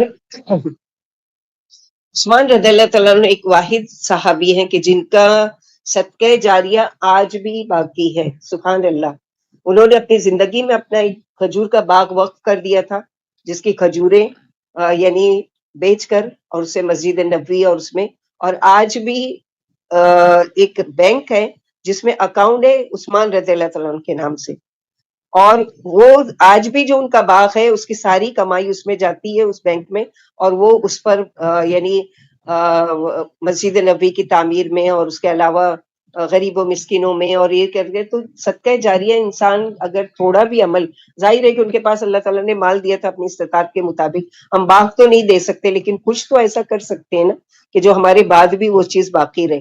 تو ایسے کوئی عمل کرنے کی کوشش کرنا چاہیے اپنی استطاعت کے مطابق کہ جس کا اجر و ثواب ہمارے مرنے کے بعد بھی جاری رہے. صدقہ جاریہ کا معنی ہی ہے کہ جاری رہے وہ کام. نہر کہیں کھدوانا، کوئی کنواں کھدوا دینا، یا کہیں پر ٹیوب ویل وغیرہ لگوا دینا، کہیں کولر لگا دینا، کہیں مسجد میں پنکھا لگا دینا. اور یہ خیر کا مہینہ ہے، خیر کا کام ہے کہ ڈھونڈ ڈھونڈ کر مسجدوں میں اگر جانے کا اتفاق ہو تو مسجدوں میں وہ یعنی وہاں پر صدقہ کریں اللہ کے لیے اس مسجد میں، تاکہ ڈیلی آج کل جو گرمی کے دن ہے اے سی وغیرہ چالو ہوتا ہے، وہ ہوتا ہے ڈیلی، تو اس سے ان کے بل بڑھ جاتے ہیں اور یہ ساری چیزیں. تو انسان کو اللہ تعالیٰ نے عقل دی ہے کہ وہ ایسے چیزیں ڈھونڈ ڈھونڈ کر اپنے لیے، جس کو فکر آخرت ہوگی کہ مجھے اللہ تعالیٰ سے وہاں پر چاہیے، اور ایسی چیز کہ میں چلا جاؤں دنیا سے اس کے باوجود بھی میرا کام، میرا خیر کا کام جاری رہے. تو اس کے لیے کوشش کرنا چاہیے. اسی طرح اپنی اولاد کی اچھی تربیت، کہ مرنے کے بعد ہمارے لیے خیر کی دعا کریں ہاتھ اٹھا کر اللہ تعالیٰ سے. اور اس کے علاوہ علم جہاں تک ہو سکے سیکھنا اور لوگوں تک پہنچانا، تاکہ یہ علم اللہ سبحانہ و تعالیٰ کے یہاں جاری رہے کہ آپ نے کسی کو سکھایا، آپ دنیا سے چلے گئے، وہ جب تک وہ علم کے سے فائدہ اٹھاتے رہیں گے، آگے بڑھاتے رہیں گے، اس کا صدقہ جاریہ آپ کو ملتا رہے گا. تو ہمارے لیے بہت ساری چوائس ہے، ہم خود بہت کچھ کر سکتے ہیں، لیکن ہم محض سستی کاہلی کی وجہ سے نہیں کرتے. اور دیکھ لیے کہ سستی کاہلی کرنے والوں کو اللہ تعالیٰ نے کیسی سزا دی اور کیسے ان کی توبہ بھی جلدی نہیں قبول کی. اور اسی طرح منافقین. تو اللہ کرے کہ ہم سابقون الاولون میں بنے، خیر کے کام میں بڑھ چڑھ کر حصہ لینے والے بنے. آمین یا ارحم الراحمین. وما كان المؤمنون لينفروا كافة فلولا نفر من كل فرقة منهم طائفة ليتفقهوا في الدين ولينذروا قومهم إذا رجعوا إليهم لعلهم يحذرون. مسلمانوں کے لیے مناسب نہیں کہ وہ سب سے پہلے ہی چلے جائیں، پھر ان کی ہر جماعت میں سے کچھ لوگ دینی سمجھ حاصل کرنے کے لیے کیوں نہیں چلے جاتے، تاکہ وہ واپس آئیں تو اپنی قوم کو بیدار کریں، تاکہ لوگ پرہیز متقی بن جائیں. تو یہاں پر علم کی فضیلت بتائی جا رہی ہے کہ اللہ سبحانہ و تعالیٰ نے ایسا نہیں کہا کہ سارے ہی لوگ جنگ میں شامل ہو جائیں اور سب مجاہد بن جائیں، بلکہ کچھ ایسے ہونا چاہیے کہ جو اپنے پیچھے کیا ہے علم والے ہوں اور وہ لوگوں کو یعنی خیر کے کام سکھاتے رہیں. ابن عباس رضی اللہ عنہ فرماتے ہیں اللہ کے رسول صلی اللہ علیہ وسلم کو تنہا چھوڑ کر تمام مسلمانوں کو جہاد کے لیے نکل جانا لائق نہیں، البتہ ہر قبیلے میں سے کچھ لوگ آپ سے اجازت لے کر جائیں، پھر جب یہ لوگ واپس آئیں تو ان کے بعد جو کچھ قرآن اترا ہے اسے وہ لوگ جو اللہ کے رسول کے ساتھ گھروں میں تھے انہیں سکھا دیں، اور کہہ دیں کہ اللہ نے اپنے نبی پر یہ آیتیں اتاری ہیں جو ہم نے یاد کر لی ہیں اور آپ سے سیکھ لی ہیں. پھر دوسرے چلے جائیں. غرض یہ کہ کچھ لوگ جائیں اور کچھ علم دین سیکھنے کے لیے اللہ کے رسول کے ساتھ موجود رہیں، اور جب مجاہد واپس آئے تو انہیں سکھا دیں. یہی سلسلہ قائم رہنا چاہیے تاکہ نہ جاننے والوں کو بھی دینی مسائل کا علم ہو. اور صحابہ کرام نے اس پر تو خوب عمل کیا، اور ان کے ہی اس عمل کی وجہ سے کہ انہوں نے سنا جو اللہ کے نبی صلی اللہ علیہ وسلم سے، اس کو لکھا، اس پر عمل کیا، اس کو باقی رکھا، اور آج ہم تک ان کی باتیں پہنچی ہے. اور الحمدللہ ہمارے لیے یہ ان کے لیے تو صدقہ جاریہ ہے، لیکن ہمارے لیے یہ کتنے فائدے کی چیز ہے کہ ہر قرآن کی آیت کیوں نازل ہوئی، کب نازل ہوئی، کہاں نازل ہوئی، اور کیا اس کا شان نزول ہے، وہ ساری چیزیں ان کے عمل اور ان کے پہنچانے کی وجہ سے ہم تک پہنچتی ہے۔ رضی اللہ عنہ ورضوا عنہ۔ یا ایھا الذین آمنوا قاتلوا الذین یلونکم من الکفار وليجدوا فیکم غلظہ واعلموا ان اللہ مع المتقین۔ مسلمانوں اپنے قریب والے کافروں سے جہاد کرو اور وہ تم میں سختی پائیں، یقین مانو اللہ متقیوں کے ساتھ ہیں۔ وَإِذَا مَا أُنزِلَتْ سُورَةٌ فَمِنْهُم مَّن يَقُولُ أَيُّكُمْ زَادَتْهُ هَٰذِهِ إِيمَانًا فَأَمَّا الَّذِينَ آمَنُوا فَزَادَتْهُمْ إِيمَانًا وَهُمْ يَسْتَبْشِرُونَ وَأَمَّا الَّذِينَ فِي قُلُوبِهِم مَّرَضٌ فَزَادَتْهُمْ رِجْسًا إِلَىٰ رِجْسِهِمْ وَمَاتُوا وَهُمْ كَافِرُونَ۔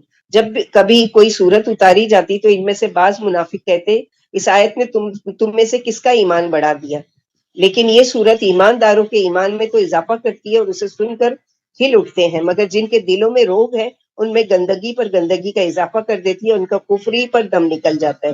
یعنی منافقین کیا ہے، ایک دوسرے کو مذاق سے کہتے تھے اپنے ساتھیوں سے، کیا تم نے یہ آیت سنی اس سے تمہارے ایمان میں اضافہ ہوا؟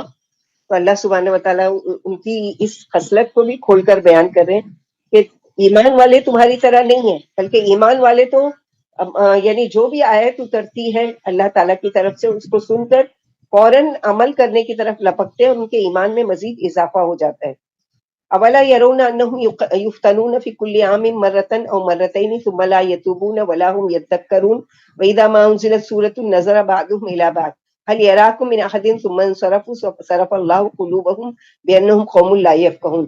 کیا انہیں دکھائی نہیں دیتا کہ یہ ہر سال ایک بار یا دو بار کسی نہ کسی آفت میں پھنسے رہتے ہیں، پھر بھی توبہ نہیں کرتے اور نہ عبرت پکڑتے ہیں، اور جب کبھی کوئی صورت اتاری جاتی ہے تو ایک دوسرے کو دیکھنے لگتے ہیں کہ کیا کوئی تم کو دیکھ تو نہیں رہا، یعنی اور چپکے سے کھسک جاتے ہیں۔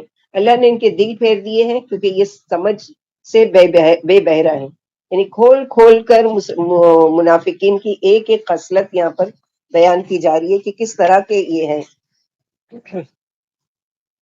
اللہ انہیں کبھی قحط میں مبتلا کر دیتے تھے، کبھی بارش نہیں ہوتی تھی، کبھی سال کے اندر ایک چھوڑ دو دفعہ جنگ چھڑ جاتی تھی، اور کبھی جھوٹی اور بے سراپا افواہیں اڑا دی جاتی تھی جن سے لوگوں میں بے چینیاں اور بدحواسیاں پھیل جاتی تھی، لیکن منافق حق پر کبھی بھی نہیں جمے اور اسی حالت میں ان کی جانیں نکلی۔ لقد جاءکم رسول من انفسکم عزیز علیہ ما عنتم حریص علیکم بالمؤمنین رؤوف الرحیم فَإِن تَوَلَّوْا فَقُلْ حَسْبِيَ اللَّهُ لَا إِلَٰهَ إِلَّا هُوَ عَلَيْهِ تَوَكَّلْتُ وَهُوَ رَبُّ الْعَرْشِ الْعَظِيمِ۔ واقعی تمہارے پاس تمہیں میں سے ایک ایسے نبی آ پہنچے ہیں جنہیں تمہاری تکلیفیں بہت ہی ناگوار گزرتی ہے اور جو تمہاری یعنی بھلائی کے خواہش مند رہتے ہیں اور ایمان والوں پر بڑے ہی نرم اور مہربان ہیں۔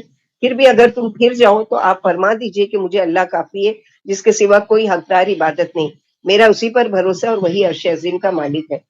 تو آپ صلی اللہ علیہ وسلم تو مشرکین منافقین ہر ایک کے ساتھ حدیث پہ کہ یہ کسی طرح جہنم کی آگ سے بچ جائے، اسی لیے ان کے لیے مغفرت کی دعا بھی کرتے تھے منافقین کے لیے، لیکن جب منع کر دیا گیا تو آپ صلی اللہ علیہ وسلم نے اس کو ترک کر دیا۔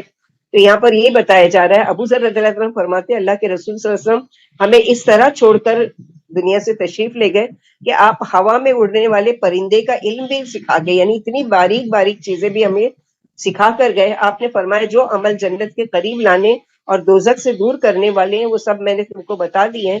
فرمایا اللہ نے جو چیز حرام کر دی ہے اسے جلدی تم پر ظاہر فرما دیں گے اور اس کی پوچھ گچھ ضرور ہو کر رہے گی۔ میں تمہاری کمر پکڑ پکڑ کر تمہیں آگ میں گرنے سے بچا رہا ہوں، مگر تم پروانوں کی طرح آگ میں گرتے چلے جا رہے، یعنی اپنے آپ کو خود بچانے کی کوشش نہیں کرتے ہو۔ اسی طرح جیسے کہ صبح شام کے اذکار میں سے ہے یہ، اور کہا گیا کہ یہ دعا پریشانیوں کو دور کرنے والی ہے۔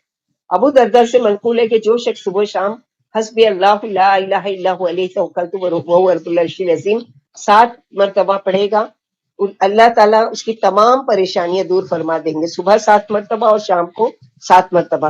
صبح شام کے اذکار کی اگر آپ کے پاس حصن مسلم بک ہے تو اس میں یہ دعا موجود ہے صبح شام کے اذکار میں۔ آپ لوگوں کو سب کو جو نئے لوگ ہیں جو پہلے کے ہیں وہ پڑھ رہے ہیں الحمدللہ، اس پر استقامت اللہ تعالیٰ ان کو نصیب کرے، لیکن جو نئے ہیں جو نہیں جانتے کہ صبح شام کے اذکار کیا ہوتے ہیں تو وہ حصن مسلم کر کے ایک بک ہے، اس میں ضرور اس میں اتنی ساری پروٹیکشن کی دعائیں ہیں کہ اگر ہم اس پر عمل کرتے ہیں اور اس کو اپنی ایک یعنی ایسی عادت بنا لے کہ اگر نہیں پڑھے تو اس کے لیے بے چینی ہو کہ میں نے آج یہ کیوں اگنور کر دیا، یہ مجھ سے یہ کیوں چھوٹ گیا یہ عمل اللہ کا ذکر. کیونکہ اس میں ایک دعا ہے جو تین بار پڑھے گا، اللہ سبحانہ و تعالیٰ اس کو کوئی بھی چیز اس دن نقصان نہیں پہنچائے گی. بسم اللہ الذی لا یضر مع اسمہ شیء فی الارض ولا فی السماء وهو السمیع العلیم. اور دوسری ہے شام کے اذکار میں سے اعوذ بکلمۃ اللہ التامۃ من شر ما خلق. تو ہم پناہ مانگ رہے ہیں، اللہ تعالیٰ کی پناہ میں آ رہے ہیں کہ ہر وہ چیز یا رب جو آپ نے شر کے ساتھ اتاری ہے اس سے ہم اپنے رب کی پناہ میں آتے ہیں. تو ساری ہی دعائیں خیر اور بھلائی کی ہے. تو پریشانیاں دور کرنا چاہتے ہیں ہم لوگ کیا کرتے ہیں، لوگوں سے وہ کرتے ہیں میں یہ پریشان ہوں، بہت میری تکلیف نہیں دور ہو رہی ہے، یہ ہو رہی. اللہ سے کنیکٹ ہو جائیں، اللہ سے رجوع کریں، اللہ سے خوب خوب دعائیں مانگیں اور خوب دعا مانگ کے مایوس نہیں ہو کہ انشاءاللہ باذن اللہ اللہ تعالیٰ میری ضرور یہ تکلیف دور کریں گے. تو لوگوں سے شکوہ کرنے اور وہ کرنے کی بجائے کیا ہے، اللہ تعالیٰ سے کنیکشن. الحمدللہ الذی بنعمتہ تتم الصالحات، سورہ توبہ اللہ کے فضل و کرم سے مکمل ہوئی. اللہ تعالیٰ اس میں جو بھی کوتاہی کمی رہ گئی اللہ تعالیٰ سے معافی چاہتے ہیں اور اللہ سے آگے خیر کی دعا کرتے ہیں کہ اللہ تعالیٰ خیر کے ساتھ ہم کو اس سے جوڑے رکھے. سورہ یونس شروع ہو رہی ہے جو کہ ایک نبی ہے. یونس علیہ السلام کے نام پر بہت ساری صورتیں ہیں جو نبیوں کے نام پر رکھی گئی ہے. اور حالانکہ سورہ جو پورے قرآن میں موسیٰ علیہ السلام کا سب سے زیادہ قصہ ہے، سب سے زیادہ آپ کا نام آیا ہے، لیکن کوئی بھی سورہ موسیٰ کے نام سے نہیں ہے، اللہ تعالیٰ نے اتاری. تو کچھ انبیاء ہیں جن کے نام پر، جیسے سورہ ابراہیم ہے، سورہ یوسف ہے، سورہ یونس ہے، سورہ ہود ہے. اور اسی طرح محمد صلی اللہ علیہ وسلم کے نام پر بھی بہت ساری صورتیں ایسی ہیں جو انبیاء کے نام پر آئے گی. بسم اللہ الرحمن الرحیم.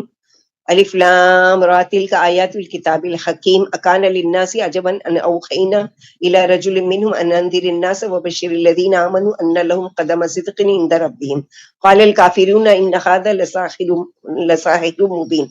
سورہ یونس مکہ میں اتری ہے اور مکی صورت ہے، اور اللہ سبحانہ و تعالیٰ نے حروف مقطعات سے اس کی شروعات کی ہے اور بتایا کہ یہ حکمت والی کتاب کی آیتیں ہیں. کیا لوگوں کو اس بات پر تعجب ہے کہ ہم نے انہی میں سے ایک شخص کی طرف یہ وہی بھیجی کہ آپ لوگوں کو خبردار کریں اور مومنوں کو خوشخبری سنا دیں کہ ان کے رب کے پاس ان کا مضبوط صلہ ہے. کافر بولے یہ تو یقیناً ایک جادوگر ہے. یعنی آپ صلی اللہ علیہ وسلم نے جب قرآن کو پیش کیا تو ماننے کی بجائے کیا کہتے ہیں، یہ تو کھلا جادو ہے اور ہم نہیں مانتے. ان ربکم اللہ الذی خلق السماوات والارض فی ستۃ ایام ثم استوى علی العرش یدبر الامر ما من شفیع الا من بعد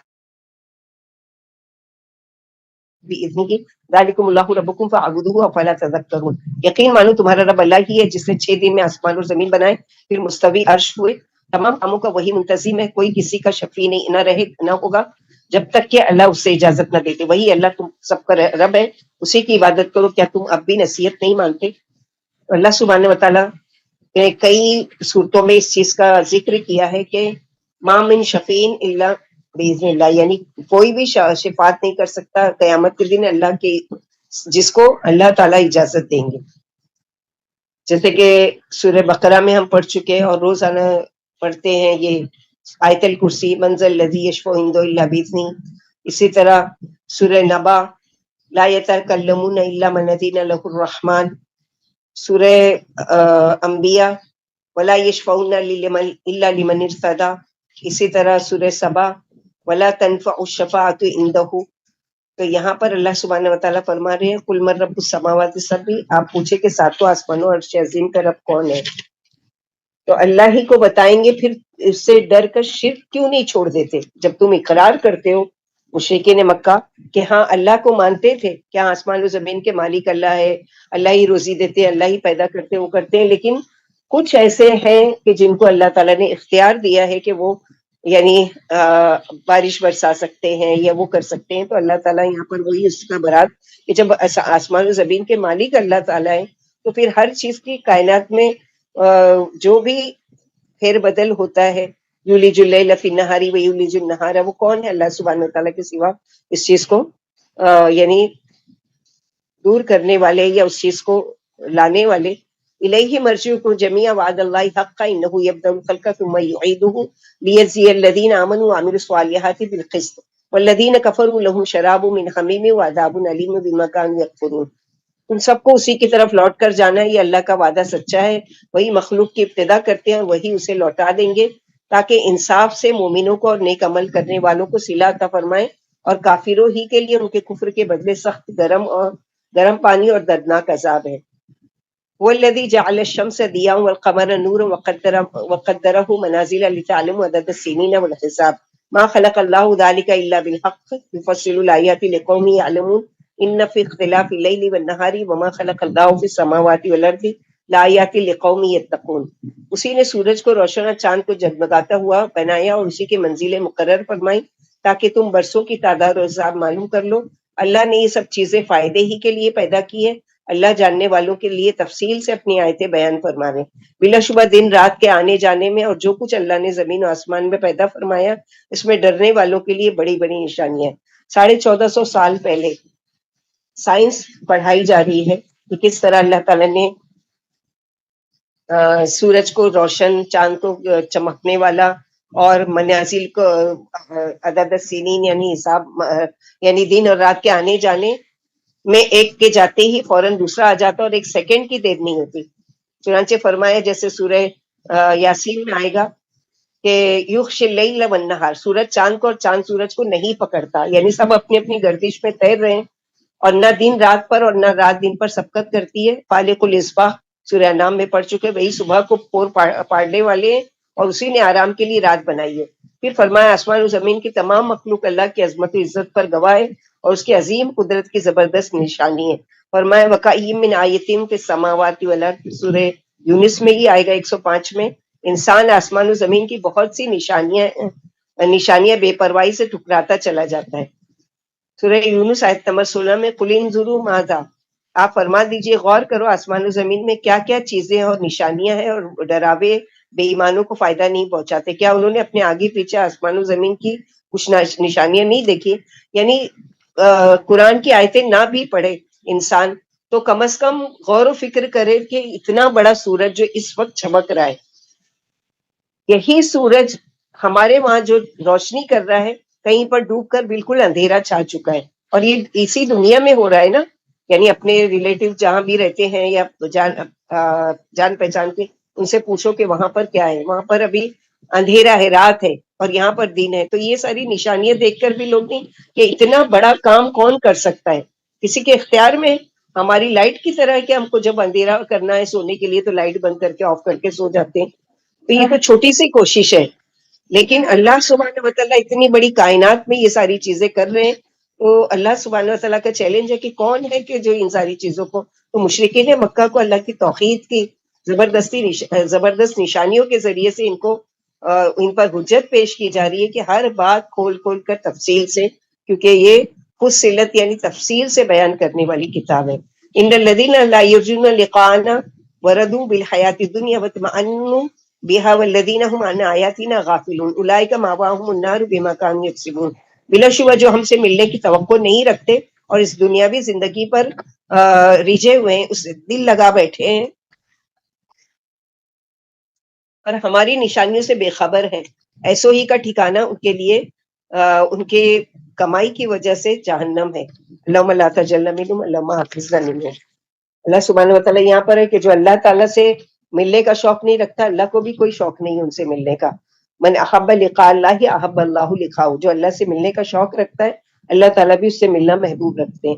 ان الذین آمنوا وعملوا الصالحات یہدیہم ربہم بایمانہم تجری من تحتہم الانہار فی جنات النعیم دعواہم فیہا سبحانک اللہم وتحیتہم فیہا سلام وآخر دعواہم ان الحمد للہ رب العالمین۔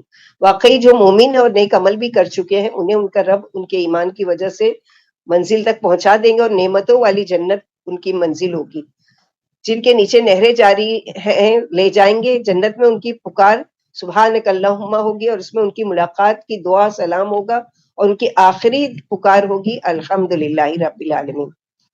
یعنی سعادت مندوں کے حسن انجام کا بیان ہے کہ جو اللہ پر اور اس کے رسول پر ایمان لا کر سنت رسول کے پابند تھے اور نیک عملوں میں سرگرم رہتے تھے، اللہ انہیں ان کے ایمان کی برکت سے راہ دکھا دیں گے، یعنی قیامت کے دن آسانی سے پل صراط سے گزار دیں گے اور جنت میں پہنچا دیں گے۔ یہ ایمان کی مدد سے ایمان کی روشنی میں جنت میں چلے جائیں گے۔ جب مومن اپنی قبروں سے اٹھیں گے تو ان کے عمل انتہائی پیاری شکلوں میں خوشبو میں بسے ہوئے ان کے ساتھ ان کے پاس آ کر انہیں ہر قسم کی بھلائی کی خوشخبری سنائیں گے۔ مومن پوچھیں گے آپ کون ہیں؟ جواب ملے گا ہم آپ کے نیک عمل ہیں۔ پھر یہ عمل ان کے آگے آگے روشنی کرتے ہوئے چلیں گے، جن کی بدولت یہ جنت میں داخل ہو جائیں گے، اور کافروں کے عمل ان کے پاس گھناؤنی اور ڈراؤنی صورت میں آئیں گے اور انتہائی بدبودار ہوں گے، پھر کافروں سے چمٹ کر انہیں دھکے دے دے کر جہنم میں گرا دیں گے۔ اللہم احفظنا منہم اللہم لا تجعلنا منہم۔ جنتی سبحانک اللہم سے اپنی خواہش کا اظہار کریں گے۔ جب جنتیوں کے پاس سے کوئی پرندہ گزرے گا اور انہیں اس کے کھانے کی خواہش ہوگی تو وہ کیا کہیں گے؟ سبحانک اللہم، یعنی یہ نہیں یا رب مجھے یہ دے دیجئے۔ دنیا میں تو ہم اللہ کے سامنے اللہ تعالیٰ مجھے یہ بھی دے دیجئے وہ بھی دے دیجئے، وہاں صرف یہ کیا کریں گے؟ اللہ کی تعریف کریں گے اور اللہ تعالیٰ سمجھ جائیں گے کہ ان کو کس چیز کی خواہش ہے۔ سبحانک اللہم کہہ کر خوشی کا خواہش کا اظہار کریں گے، فوراً ایک فرشتہ اسے ان کے پاس لے آئے گا اور انہیں آ کر سلام کرے گا، یہ اس کے سلام کا جواب دیں گے، پھر اسے کھا کر رب کا شکر ادا کرنے کے لیے الحمدللہ کہیں گے۔ تو الحمدللہ کی عادت کس کو پڑے گی؟ جو دنیا میں اللہ کی نعمتوں کو کھا کر الحمدللہ کہتا تھا، تو اللہ کی نعمتوں کو استعمال کر کے اللہ کا شکر ادا کرتا تھا، یہ صفتیں ان کے لیے۔ فرمایا پھر تحیتہم یوم یلقونه سلام، جنتی جس دن اللہ سے ملیں گے اس دن ان کی دعائیں ملاقات سلام ہوگی۔ لا یسمعون فیہا لغو، جنت میں کوئی بےہودہ اور قابل پکڑ بات سنائی نہیں دے گی اور چاروں طرف سے سلام کی آوازیں آ رہی ہوں گی۔ سلام قولا من رب الرحیم، مہربان رب کی طرف سے بھی سلام ہی سلام کی آواز آئے گی۔ والملائکۃ یدخلون السلام، اور فرشتے ہر دروازے سے آ کر انہیں سلام کریں گے۔ پھر فرمایا ان کی آخری پکار الحمدللہ ہوگی۔ معلوم ہو کہ اللہ ابدی محمود اور دائمی محبود ہے، اس لیے اس نے دنیا پیدا کرتے وقت اپنی تعریف فرمائی اور دنیا کی بقا پر بھی اپنی تعریف فرمائی۔ اسی طرح آغاز قرآن میں بھی اللہ تعالیٰ نے قرآن اتارتے وقت بھی اپنی تعریف کی سب سے پہلی صورت رکھی کہ الحمدللہ الذی، سورہ کہف میں بھی، اور وہی تعریفوں والے ہیں جس نے اپنے بندے پر کتاب اتاری۔ الحمدللہ الذی خلق، سورہ انعام جیسے ہم نے پڑھا کہ 5 صورتیں ایسی ہیں جو الحمد سے شروع ہوتی ہے۔ بلا شبہ اللہ ہی ہر حالت میں ہر طرف سے محمود ہے، تعریف کے قابل ہے، دنیا میں بھی اور آخرت میں بھی، اول بھی اور آخر بھی، ازل سے بھی اور ابد تک بھی۔ اور نبی صلی اللہ علیہ وسلم نے فرمایا جنت والوں کی تسبیح تحمید و سانس کی آمد و رفت، یعنی جیسے ہم سانس لیتے ہیں دنیا میں، ویسے وہاں جنت میں سانس لیں گے اور سانس کے ساتھ اللہ کی تسبیح نکل رہی ہوگی، یعنی خود بخود جاری ہوگی اور آمد و رفت کی طرح ادا ہوگی، کیونکہ وہ نعمتوں عیش و آرام کی کثرت دے کر ان کی زیادتی مشاہدہ کر کے خوش ہو کر اللہ کی پاکی بیان کر رہے ہوں گے اور بڑائی ہر وقت خوشی خوشی ادا کرتے رہے ہوں گے۔ رب کی نعمتیں ختم ہونے والی نہیں اور نہ ان میں کمی آنے والی۔ اللہ کے سوا کوئی حقدار عبادت نہیں، نہ لائق رب، وہی سچا معبود اور حقیقی رب ہے۔ وَلَوْ يُعَجِّلُ اللَّهُ لِلنَّاسِ الشَّرَّ اسْتِعْجَالَهُم بِالْخَيْرِ لَقُضِيَ إِلَيْهِمْ أَجَلُهُمْ فَنَذَرُ الَّذِينَ لَا يَرْجُونَ لِقَاءَنَا فِي طُغْيَانِهِمْ يَعْمَهُونَ، اگر اللہ لوگوں کو فوراً برائی پہنچا دیا کرتے، جیسے وہ فوراً بھلائی چاہتے ہیں، تو انہیں کبھی کی موت آ چکی ہوتی۔ ہم انہیں جو ہم سے ملنے کی توقع نہیں رکھتے ان کی سرکشی میں ہاتھ پاؤں مارتے ہوئے چھوڑ دیتے ہیں۔ یہ اللہ کی بڑی مہربانی ہے اور اس کی بردباری ہے کہ وہ لوگوں کو کی غصہ اور گھبراہٹ کی حالت کی بد دعائیں نہیں قبول کرتے، یعنی غصے کی حالت میں کبھی ہم اولادوں کو بد دعا دیتے ہیں، کبھی کسی کو بد دعا دیتے ہیں، لیکن اللہ تعالیٰ وہ دعا نہیں قبول کرتے، کیونکہ اللہ کو معلوم ہے کہ یہ بد دعائیں دل سے نہیں نکلتی بلکہ غصے میں نکلی ہیں۔ ہاں جب لوگ خیر کی دعائیں مانگتے دل سے رو کر تڑپ کر تو اللہ تعالیٰ اس کو ضرور قبول کرتے ہیں۔ اسی لیے یہاں فرمایا کہ اللہ بد دعا قبول فرما لے، جیسے دعائیں قبول فرما لیتے ہیں تو لوگ ہلاک ہو جائیں۔ کسی پر خصوصاً مال و اولاد پر بد دعا کرنا اچھا نہیں ہے۔ ہاں اگر کبھی تنگ آ کر اتفاقیہ کوئی بد دعا نکل جائے تو خیر کی دعا کا تکیہ کلام بنا لینا چاہیے، ٹھیک نہیں ہے۔ نبی صلی اللہ علیہ وسلم نے فرمایا اپنے لیے، اپنے مال کے لیے، اپنی اولاد کے لیے بد دعا نہ کرو، کہیں ایسا نہ ہو کہ وہ بد دعا کسی قبولیت والی گھڑی میں تمہاری زبان سے نکل جائے اور قبول ہو جائے۔ تو اولاد کے لیے بد دعا کبھی بھی نہیں کرنا چاہیے۔ اگر کوئی وہ ناراضگی بھی ہے یا کچھ بھی ہے تو ان کے لیے خیر کی دعا، اللہ تعالیٰ میری اولاد کو ہدایت دو، جیسے کہ مشہور ہے آج جو امام حرم ہے عبد الرحمن بن سدیس، وہ اپنا واقعہ بیان کرتے تھے کہ جب میں 7-8 سال کا بچہ تھا اور ہم دیہات کی زندگی گزارتے تھے، دیہاتوں میں ہوتے تھے، تو دیہاتوں میں مٹیوں پر کھانا پکتا تھا، چولہے پر مٹی کے برتن میں. تو ایک مرتبہ میں کھیل رہا تھا کہ میری ماں نے، مہمان ہمارے وہاں آنے والے تھے اور ان کے لیے کھانا تیار کیا میری ماں نے، سالن وغیرہ. اور میں کھیلتے کھیلتے آ کے میں نے کیا کیا، مٹی اٹھا کر اس سالن میں ڈال دیا. میری ماں کو بہت غصہ آیا، لیکن انہوں نے کیا کیا دعا دی کہ غصے میں کہا کہ جا، اللہ تعالیٰ تجھے مسجد حرام کا امام بنا ہے. اب یہ 7 سال کا 8 سال کا بچہ ہے، اس کو کیا پتا کہ مسجد حرام کیا ہے اور وہاں کا امام کیا ہونا ہے، اور اللہ تعالیٰ نے اس ماں کی دعا قبول کی. تو ایسی غصے کی حالت میں، قبولیت کی گھڑی تھی، بد دعا دیتی تو پتہ نہیں اور کہاں ہوتے وہ، لیکن اللہ تعالیٰ نے ان کی ماں کی دعا کی وجہ سے آج یہ فضیلت. تو یہ ہمارے لیے ایک بڑی فضیلت والی بات ہے. تو ہمارے لیے بھی کیا ہے، اپنے اولاد کے لیے ہمیشہ دعا کریں، غصہ کی حالت میں کبھی بھی فضول ایسی کوئی الفاظ نہیں استعمال کریں جس کی وجہ سے کیا ہے کہ اگر وہ قبولیت کی گھڑی ہو تو اللہ کے ہاں کہیں قبول نہ ہو جائے. وَإِذَا مَسَّ الْإِنسَانَ الضُّرُّ دَعَانَا لِجَنبِهِ أَوْ قَاعِدًا أَوْ قَائِمًا فَلَمَّا كَشَفْنَا عَنْهُ ضُرَّهُ مَرَّ كَأَن لَّمْ يَدْعُنَا إِلَىٰ ضُرٍّ مَسَّهُ كَذَٰلِكَ زُيِّنَ لِلْمُسْرِفِينَ مَا كَانُوا يَعْمَلُونَ. اور جب انسان کو کوئی برائی چھو لیتی ہے تو وہ ہم سے لیٹے بیٹھے اور کھڑے دعائیں مانگتا رہتا ہے. پھر جب ہم اس سے اس کی برائیاں ہٹا دیتے تو بے پرواہی سے اس طرح گزر جاتا ہے گویا اس نے ہم سے کسی مصیبت کے وقت دعا مانگی ہی نہیں. اسی طرح حد سے آگے بڑھنے والوں کے لیے ان کے عمل خوبصورت بنائے جاتے ہیں. یعنی مطلب پرستی بتائی گئی ہے انسان کی کہ جب مشکل پریشانی ہوتی ہے تو نمازیں بھی پڑھ رہے ہیں، صدقات بھی دیے جا رہے ہیں اور خوب خوب دعائیں بھی کر رہے ہیں، لیکن جب اللہ تعالیٰ اس مشکل کو ٹال دیتے ہیں تو فرض سے بھی غافل ہو جاتے ہیں. تو ایسا خود غرض اور مطلبی پن نہیں ہونا چاہیے، بلکہ اللہ کے ساتھ تو خوشحالی میں بھی بہت اچھا تعلق، تاکہ تنگ دستی میں اللہ تعالیٰ، تم خوشحالی میں اللہ کو یاد کرو گے، تنگ دستی میں اللہ سبحانہ وتعالیٰ تم کو یاد رکھیں گے. نبی صلی اللہ علیہ وسلم نے فرمایا کہ ایمان والوں کے لیے مسرتی یعنی خوشی ہی خوشی ہے، ان کے حق میں اللہ کا ہر فیصلہ اچھا ہی ہے.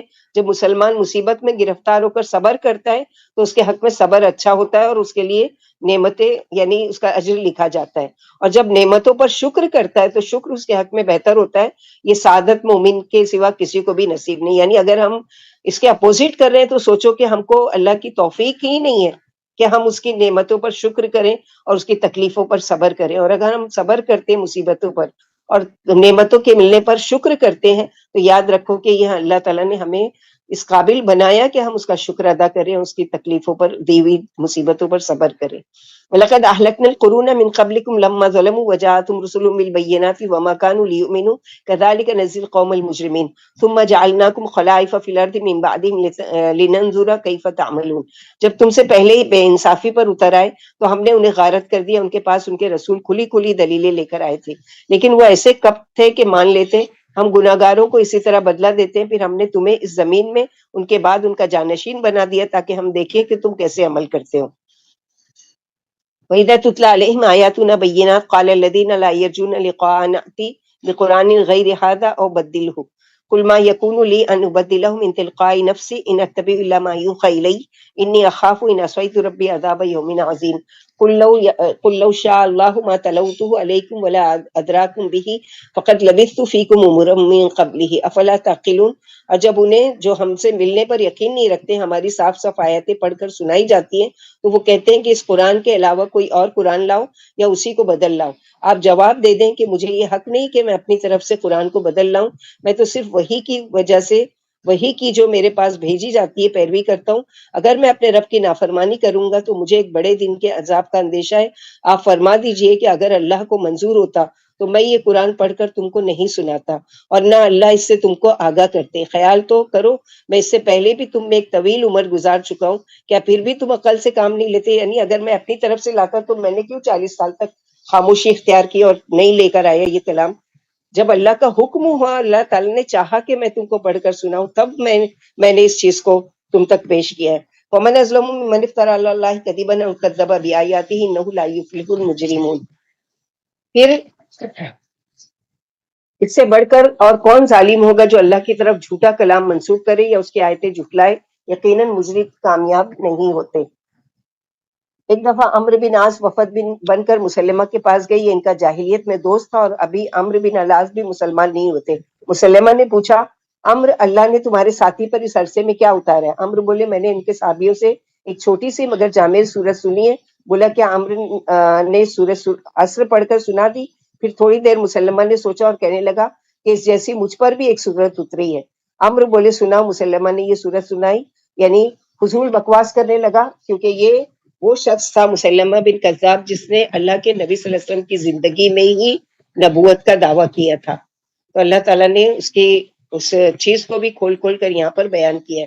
وَيَعْبُدُونَ مِن دُونِ اللَّهِ مَا لَا يَضُرُّهُمْ وَلَا يَنفَعُهُمْ وَيَقُولُونَ هَٰؤُلَاءِ شُفَعَاؤُنَا عِندَ اللَّهِ قُلْ أَتُنَبِّئُونَ اللَّهَ بِمَا لَا يَعْلَمُ فِي السَّمَاوَاتِ وَالْأَرْضِ سُبْحَانَهُ وَتَعَالَى عَمَّا يُشْرِكُونَ وَمَا كَانَ النَّاسُ إِلَّا أُمَّةً وَاحِدَةً فَاخْتَلَفُوا وَلَوْلَا كَلِمَةٌ سَبَقَتْ مِن رَّبِّكَ لَقُضِيَ بَيْنَهُمْ فِيمَا فِيهِ يَخْتَلِفُونَ۔ یہ اللہ کو چھوڑ کر ایسی چیزوں کی عبادت کرتے جو نہ انہیں نقصان پہنچائے اور نہ نفع، اور کہتے ہیں کہ اللہ کے پاس ہمارے سفارشی ہوں گے۔ آپ فرما دیجئے کیا تم اللہ کو ایسی باتیں بتاتے ہو جنہیں وہ آسمان و زمین میں نہیں جانتا؟ وہ پاک ہے ان کے شرک سے بلند و برتر ہے۔ تمام لوگوں کی ایک ہی جماعت تھی، پھر اختلاف کر بیٹھے۔ اگر آپ کے رب کی بات پہلے ہی سے طے نہ ہو چکی ہوتی تو ان کے اختلاف کا فیصلہ کب کا کر دیا گیا جاتا۔ یہاں اللہ سبحانہ و تعالیٰ کو بتا رہے ہیں کہ یہ جو بت ہیں یا جن کو بھی ہم اللہ کے ساتھ شریک کرتے ہیں یہ ہماری سفارش کریں گے۔ تو اللہ تعالیٰ کہتے ہیں کہ اچھا ان کو معلوم ہے اور اللہ کو نہیں معلوم ہے کہ یہ اللہ کے وہاں سفارشی ہوں گے۔ وَيَقُولُونَ لَوْلَا أُنزِلَ عَلَيْهِ آيَةٌ مِّن رَّبِّهِ فَقُلْ إِنَّمَا الْغَيْبُ لِلَّهِ فَانتَظِرُوا إِنِّي مَعَكُم مِّنَ الْمُنتَظِرِينَ۔ وہ کہتے ہیں کہ ان پر ان کے رب کی طرف سے کوئی نشانی کیوں نہیں بھیجی گئی؟ آپ جواب دیں کہ غیب کا مالک اللہ ہی ہے، اب تم انتظار کرو، میں بھی تمہارے ساتھ انتظار کرنے والوں میں سے ہوں۔ وَإِذَا أَذَقْنَا النَّاسَ رَحْمَةً مِّن بَعْدِ ضَرَّاءٍ مَسَّتْهُ إِذَا لَهُم مَّكْرٌ فِي آيَاتِنَا قُلِ اللَّهُ أَسْرَعُ مَكْرًا إِنَّ رُسُلَنَا يَكْتُبُونَ مَا تَمْكُرُونَ هُوَ الَّذِي يُسَيِّرُكُم فِي الْبَرِّ وَالْبَحْرِ حَتَّىٰ إِذَا كُنتُمْ فِي الْفُلْكِ وَجَرَيْنَا بِهِمْ بِرِيحٍ طَيِّبَةٍ وَفَرِحُوا بِهَا جَاءَتْهَا رِيحٌ عَاصِفٌ وَجَاءَهُمُ الْمَوْجُ مِن كُلِّ مَكَانٍ وَظَنُّوا أَنَّهُمْ أُحِيطَ بِهِمْ دَعَوُا اللَّهَ مُخْلِصِينَ لَهُ الدِّينَ لئن انجیتنا من هذه لنكونن من الشاکرین فلما انجاهم اذا هم يبغون في الارض بغیر الحق یا ایها الناس انما بغيكم على انفسكم متاع الحیات الدنیا ثم الینا مرجعکم فننبئکم بما کنتم تعملون۔ جب ہم لوگوں کو تکلیف میں پڑ چکنے کے بعد اپنی کسی نعمت کا مزہ چکھاتے ہیں تو وہ ہماری آیتیں جھٹلانے لگتے ہیں۔ آپ جواب دیں کہ اللہ مکر کا بدلہ بہت جلدی دے دیں گے، واقعی ہمارے قاصد تمہاری مکاریاں لکھ رہے ہیں، یعنی فرشتے۔ وہی تم کو خشکی اور طریقے سفر کراتے ہیں اللہ تعالیٰ، یہاں تک کہ جب تم کشتیوں میں سوار ہوتے ہو اور وہ اپنے سواروں کو لے کر سازگار ہوا کے ساتھ چلتی ہے اور کشتی والے خوش ہوتے ہیں تو ان سے تیز ہوا ٹکراتی ہے اور کشتی والوں کو چاروں طرف سے موجیں آ کر گھیر لیتی ہے اور وہ خیال کر بیٹھتے ہیں کہ وہ اب گھیر لیے گئے، تو وہ اللہ سے خالص عقیدے کے ساتھ دعائیں مانگتے ہیں کہ اللہ اگر ہم کو اس مصیبت سے بچا دیے تو ہم آپ کے شکر گزار شکر ادا کیے بغیر نہیں رہیں گے۔ پھر جب اللہ انہیں بچا دیتے ہیں تو یہ ناحق دنیا میں ادھم مچاتے پھرتے ہیں۔ لوگوں تمہاری بغاوت کا وبال تمہیں پر پڑے گا، اس دنیاوی زندگی میں تھوڑا سا فائدہ اٹھا لو، تمہیں ہمارے ہی پاس لوٹ کر آنا ہے، پھر ہم تمہیں تمہارے عمل بتلا دیں گے۔ نبی صلی اللہ علیہ وسلم نے فرمایا جس گناہ پر دنیا میں بھی یقیناً پکڑ ہے اور آخرت میں بھی ہے وہ بغاوت اور قطع رحمی ہے۔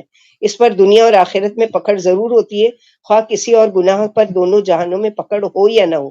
پھر فرمایا کہ تم کچھ دنوں اور اس حقیر دنیا سے فائدہ اٹھا لو، پھر تم کو لوٹ کر ہمارے ہی پاس آنا ہے، ہم تمہیں تمہارے ساتھ سارے عمل جتا دیں گے اور ان کا پورا پورا بدلہ دے دیں گے۔ پھر جو بہترین بدلہ پائے وہ اللہ کا شکر بجا لائے اور جس کو اچھا بدلہ نہ ملے وہ اپنے اوپر ہی لعنت ملامت کرے۔ تو یہاں پر مشرکوں نے ان کے عقیدے بتائے گئے کہ جب سفر میں ہوتے تھے تو جیسے ہی کوئی طوفان آتا تھا اپنے بتوں کو پکارنے لگتے تھے، جب دیکھتے تھے کہ بت ان کے کوئی کام نہیں آ رہے اور طوفان نہیں ٹل رہا ہے تو وہ کیا کرتے تھے کہ سارے بتوں کو پھینک دیتے تھے پانی میں اور اللہ کو پکارنے لگتے تھے خالص ہو کر۔ تو یہاں پر یہی بتایا گیا کہ پہلے ہی اللہ کو پکار لو، کہ جو اللہ تعالیٰ کے ساتھ، اللہ تعالیٰ نے تو کسی چیز کو بھی اپنا شریک بنایا ہی نہیں ہے، یہ تو تمہاری اپنی من گھڑت اور تمہاری اپنی مرضی کی یہ ساری چیزیں ہیں۔ انما مثل الحیات الدنیا کماء انزلناه من السماء فاختلط به نبات الارض مما یاکل الناس والانعام حتى اذا اخذت الارض زخرفها وزینت وظن اهلها انهم قادرون علیها اتاها امرنا ليلا او نهارا فجعلناها حصيدا كأن لم تغن بالامس كذلك نفصل الايات لقوم يتفكرون والله يدعو الى دار السلام ويهدي من يشاء الى صراط مستقيم. اس دنیاوی زندگی کی مثال تو اس پانی جیسی ہے جسے ہم نے آسمان سے اتارا، پھر اسے مل جل کر زمین کی نباتات پیدا ہو گئی جس میں سے انسان بھی کھاتے ہیں اور جانور بھی، یہاں تک کہ جب زمین ہری بھری ہو کر خوبصورت لہلاتی ہے اور اس کے مالک یہ خیال کرنے لگتے ہیں کہ اب ہم اس سے فائدہ اٹھانے پر قادر ہیں، اچانک اس پر دن کو یا رات کو ہمارا حکم آ پہنچتا ہے، پھر ہم اسے ایسا صاف کر ڈالتے ہیں جیسے کل کچھ بھی نہیں تھا۔ ہم غور کرنے والوں کے لیے اسی طرح کھول کھول کر اپنی نشانیاں بیان کرتے ہیں اور اللہ سلامتی والے گھر کی دعوت دیتے ہیں اور جسے چاہے سیدھی راہ پر لے آتے ہیں۔ تو ہدایت دینا کس کے اختیار میں؟ اللہ سبحانہ وتعالیٰ کے، لیکن ہدایت ایک ایسی چیز ہے کہ مانگنے سے ملتی ہے، یہ نہیں ہے کہ پکڑ کر، اگر ایسا ہوتا تو اللہ سبحانہ وتعالیٰ فرماتے ہیں زمین بھر کر سب کو ہم ہدایت دے دیتے۔ نبی صلی اللہ علیہ وسلم نے فرمایا قیامت کے دن دنیا کے سب سے زیادہ خوشحال شخص کو جس کو ہمیشہ ناز و نعمت میں پرورش ہوئی تھی لایا جائے گا اور اسے دوزخ میں ایک غوطہ دے کر پوچھا جائے گا تجھے کبھی آرام بھی نصیب ہوا تھا یا کبھی تو نے کوئی نعمت بھی دیکھی تھی؟ یہ کہے گا کہ میں نے کوئی نعمت نہیں دیکھی اور نہ مجھے کبھی آرام پہنچا، حالانکہ ساری زندگی اس کی عیش و آرام میں گزری تھی۔ اسی طرح دنیا کے سب سے زیادہ بدحال و تنگ دست شخص کو لا کر جنت میں ایک غوطہ دے کر پوچھا جائے گا کہ تو نے کبھی تکلیف اٹھائی تھی؟ یہ جواب دے گا میں نے کبھی تکلیف اٹھائی ہی نہیں، میں تو ہمیشہ عیش و عشرت میں رہا۔ روزانہ سورج کے طلوع ہونے کے وقت سورج کے دائیں بائیں دو فرشتے یہ اعلان کرتے ہیں جسے انسانوں اور جنوں کے سوا ساری مخلوق سنتی ہے کہ لوگوں اپنے رب کی طرف لپکو، جو چیز تھوڑی سی ہو اور کفایت رہ جائے وہ اس بہت سی چیز سے اچھی ہے جو غفلت میں ڈالتے۔ ابو دردہ فرماتے کہ اس نصیحت کا بیان اس آیت میں ہے کہ ہر روز فرشتے پکارتے ہیں کہ آخرت کی تیاری کر لو، اس فانی دنیا کے لیے یعنی اتنی محنت نہ کرو کہ تم آخرت کو بھول جاؤ۔ للذین احسنوا الحسنى وزیادہ ولا يرهق وجوههم قتر ولا ذلہ اولئک اصحاب الجنۃ هم فیہا خالدون۔ جن لوگوں نے خلوص سے نیکیاں کی ان کے لیے بھلائی بھی ہے اور مزید بھی، ان کے چہروں پر غبار اور ذلت نہیں چھائے گی، یہی جنت والے ہیں جہاں یہ ہمیشہ ہمیشہ رہیں گے۔ اللہم اجعلنا منہم، اللہ تعالیٰ ہمیں اصحاب الجنہ میں سے بنائے۔ صہیب رومی کہتے ہیں نبی صلی اللہ علیہ وسلم نے اس آیت کی تلاوت کر کے فرمایا جب جنتی جنت میں اور دوزخی دوزخ میں چلے جائیں گے تو ایک اعلان کرنے والا اعلان کرے گا کہ جنت والوں اللہ کا تم سے ایک وعدہ ہے جسے وہ پورا کرنا چاہتے ہیں۔ یہ عرض کریں گے کہ اور کیا وعدہ ہے؟ کیا اس نے ہماری نیکیاں نہیں جھکا دی کہ اس نے ہمیں جہنم سے بچا کر اور جنت میں داخل کر کے سرخرو کر دیا؟ پھر اللہ ان کے سامنے اپنے رخ اقدس سے حجاب اٹھائیں گے اور جنتی یعنی حق تعالیٰ کے دیدار کی سعادت سے لطف اندوز ہوں گے۔ یہ نعمت دیدار تمام نعمتوں سے زیادہ پیاری اور دل خوش ہوگی۔ اس کے لیے دنیا میں دعا کرنا چاہیے اللہم انی اسألک لذت النظر وجہک والشوق الی لقائک فی غیر ضراء فتنۃ مضلۃ ولا مضلہ۔ اللہ سبحانہ وتعالیٰ اپنا دیدار ہم کو نصیب کرے اور اپنی رضا ہم کو نصیب کرے، اور اللہم انی اسألک رضاک والجنہ، اللہ تعالیٰ جنت میں اپنی رضا کے ساتھ ہم سب کو داخل کرے، آمین یا ارحم الراحمین۔ والذین کسبوا السیئات جزاء سیئۃ بمثلھا وترهقهم ذلة ما لهم من الله من عاصم كأنما غشيت وجوههم قطعا من الليل مظلما أولئك أصحاب النار هم فيها خالدون۔ اور جنہوں نے برائیاں کمائی انہیں ان کی برائیوں کا برابر برابر بدلہ ملے گا، ان پر ذلت چھائی ہوئی ہوگی، انہیں اللہ سے کوئی بچانے والا نہ ہوگا، گویا رات کے سیاہ ٹکڑوں سے ان کے چہرے ڈھانک دیے گئے ہیں، یہی جہنمی ہے جہاں یہ ہمیشہ ہمیشہ رہیں گے۔ اللہم لا تجعلنا منہم۔ دو دعائیں ہیں جو قرآن کی تلاوت کرتے ہوئے ہمیشہ یاد رکھیں، اچھے اور نیکوکار اور جنت والے اور متقیوں کی جب صفتیں پڑھیں تو اس میں وہاں پر رک کر دعا کریں اللہم اجعلنا منہم۔ اسی طرح جہنمیوں کا ذکر سنیں، بگڑے ہوئے منافقین ہیں، کافر ہیں، مشرک ہیں، برے عمل کرنے والے، تو یا اصحاب الجحیم ہیں، جہنم والوں کا ذکر آئے تو کہیں کہ اللہم لا تجعلنا منہم، اللہم احفظنا منہم۔ وَيَوْمَ نَحْشُرُهُمْ جَمِيعًا ثُمَّ نَقُولُ لِلَّذِينَ أَشْرَكُوا مَكَانَكُمْ أَنْتُمْ وَشُرَكَاؤُكُمْ وَزَيَّلْنَا بَيْنَهُمْ وَقَالَ شُرَكَاؤُهُم مَا كُنتُمْ إِيَّانَا تَعْبُدُونَ فَكَفَىٰ بِاللَّهِ شَهِيدًا بَيْنَنَا وَبَيْنَكُمْ إِن كُنَّا عَنْ عِبَادَتِكُمْ لَغَافِلِينَ۔ هُنَالِكَ تَبْلُو كُلُّ نَفْسٍ مَا أَسْلَفَتْ وردوا الی اللہ مولاہم الحق وضل عنہم ما کانوا یفترون۔ وہ دن یاد رکھو جب ہم ساری مخلوق جمع کریں گے، پھر مشرکوں سے کہیں گے کہ تم ماں اپنے شرکا کے اپنی جگہ پر ٹھہرے رہو، پھر ہم ان میں پھوٹ ڈال دیں گے اور ان کے شریک کہہ دیں گے کہ تم ہماری پرستش نہیں کرتے تھے، ہمارے اور تمہارے درمیان اللہ کا گواہ ہونا کافی ہے، سچ مچ ہم تمہاری عبادت سے بے خبر تھے۔ اسی جگہ ہر شخص اپنے آگے بھیجے ہوئے عمل جانچ لے گا اور تمام اپنے سچے آقا ہی کی طرف لوٹیں گے، اور وہ جھوٹ جسے وہ باندھا کرتے تھے ان سے گم ہو جائے گا۔ ایک حدیث میں ہم قیامت کے دن چبوتروں پر لوگوں سے آگے ہوں گے، اللہ اس دن مشرکوں سے ان کے معبودوں سے فرمائیں گے اپنے اپنے مقام پر رہیں، پھر ان میں پھوٹ ڈال دیں گے، ان کے دیوی دیوتا ان کی پرستش کا صاف صاف انکار کر دیں گے اور ان سے سخت بیزار ہو جائیں گے۔ لیکن اس وقت بیزار ہونا ان کو کتنا تکلیف دے گا کہ جن کے بارے میں ہم نے سوچا تھا کہ یہ اللہ کے سامنے ہماری سفارش کریں گے، اس مصیبت کے دن ہماری مدد کریں گے، آج یہی انکار کر رہے ہیں کہ ہم کو تو پتہ ہی نہیں تھا کہ تم ہماری عبادت کرو۔ کیسے پتا ہوگا؟ جو دنیا سے چلے گئے ان کو لوگ پوچھتے ہیں یا ان سے مشکل کشا حاجت روا سمجھتے ہیں، یا جو بت ہے ان کو پکارتے ہیں، جبکہ وہ تو نہ سن سکتے ہیں نہ وہ کر سکتے ہیں، تو کیسے وہ اس دن جواب دیں گے کہ ہاں ہم نے سنا تھا اور ہم نے تمہاری مدد کی تھی۔ قل من یرزقکم من السماء والارض ام من یملک السمع والابصار ومن یخرج الحی من المیت ویخرج المیت من الحی ومن یدبر الامر فسیقولون اللہ فقل افلا تتقون فذلکم اللہ ربکم الحق فماذا بعد الحق الا الضلال فأنا تصرفون كذلك حقت کلمۃ ربک علی الذین فسقوا انہم لا یؤمنون۔ آپ پوچھے تمہیں آسمان و زمین سے کون روزی پہنچاتا ہے، یا کون کانوں اور آنکھوں کا مالک ہے، اور کون مردوں سے زندہ اور زندہ سے مردہ پیدا کرتا ہے، اور کون تمام کاموں کا انتظام کرتا ہے، وہ یہی جواب دیں گے اللہ۔ پھر آپ فرما دیجیے کیا پھر تم اس سے نہیں ڈرتے؟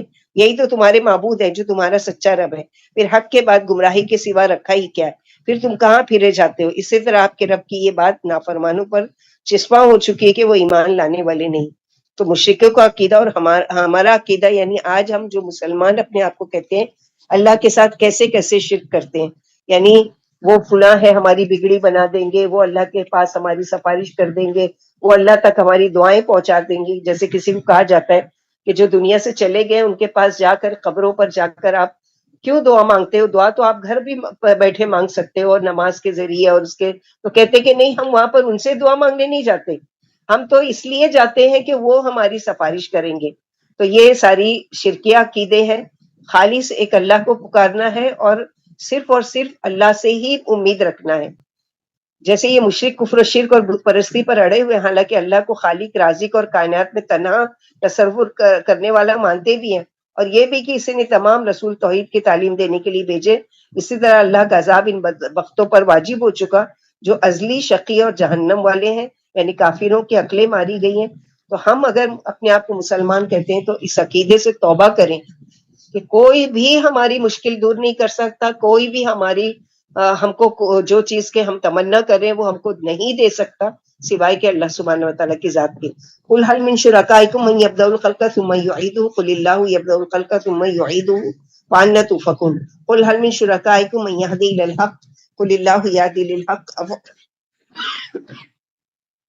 افمن یہدی الی الحق احق ان يتبع امن لا يهدي الا ان يهدى وما لكم كيف تحكمون وما يتبع اكثرهم الا ظنا ان الظن لا يغني من الحق شيئا ان الله عليم بما يفعلون۔ آپ پوچھے کیا تمہارے شریکوں میں سے کوئی مخلوق پیدا کر سکتا ہے اور اسے دوبارہ لوٹا سکتا ہے؟ آپ جواب دیں کہ اللہ ہی مخلوق پیدا کرتے ہیں اور وہی پھر لوٹا دیں گے، پھر تم کہاں سے الٹے پھرے جاتے ہو؟ آپ پوچھے تو کیا تمہارے شریکوں میں سے کوئی سچے دین کی راہ دکھا سکتا ہے؟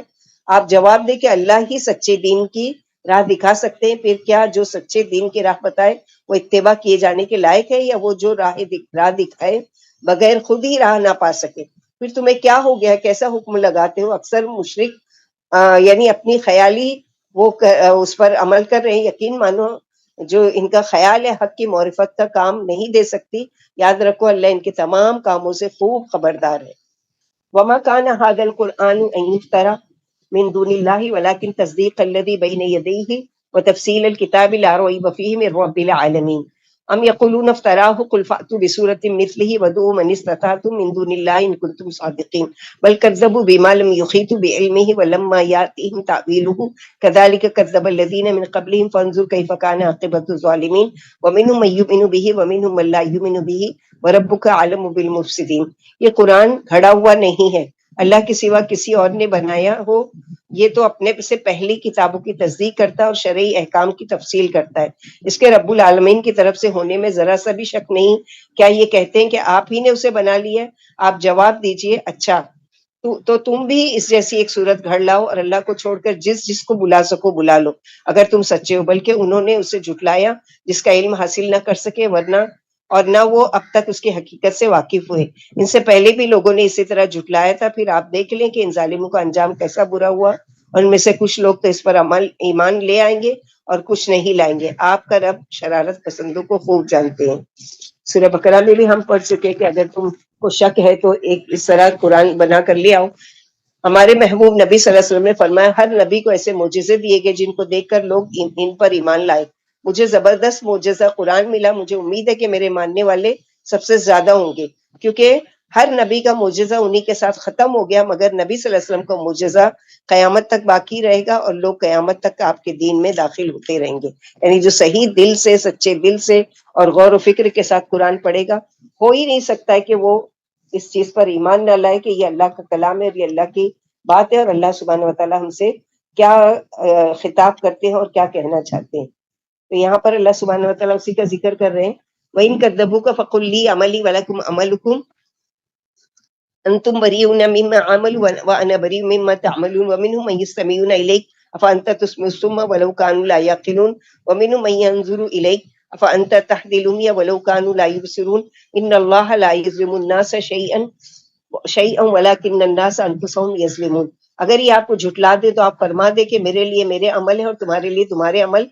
تم میرے عملوں سے بری ہو اور میں تمہارے عملوں سے. ان میں سے کچھ آپ کی طرف کان لگا کر سنتے ہیں کہ آپ ان بہروں کو سنا رہے ہیں اگرچہ ان کے پاس عقل بھی ہو، اور کچھ ان میں سے آپ کو دیکھتے ہیں تو کیا آپ اندھوں کو راہ دکھا سکتے ہیں اگرچہ انہیں دکھائی نہ دیتا ہو. اللہ کسی پر کچھ ظلم نہیں کرتے، لیکن لوگ اپنے اوپر آپ ہی ظلم کرتے ہیں.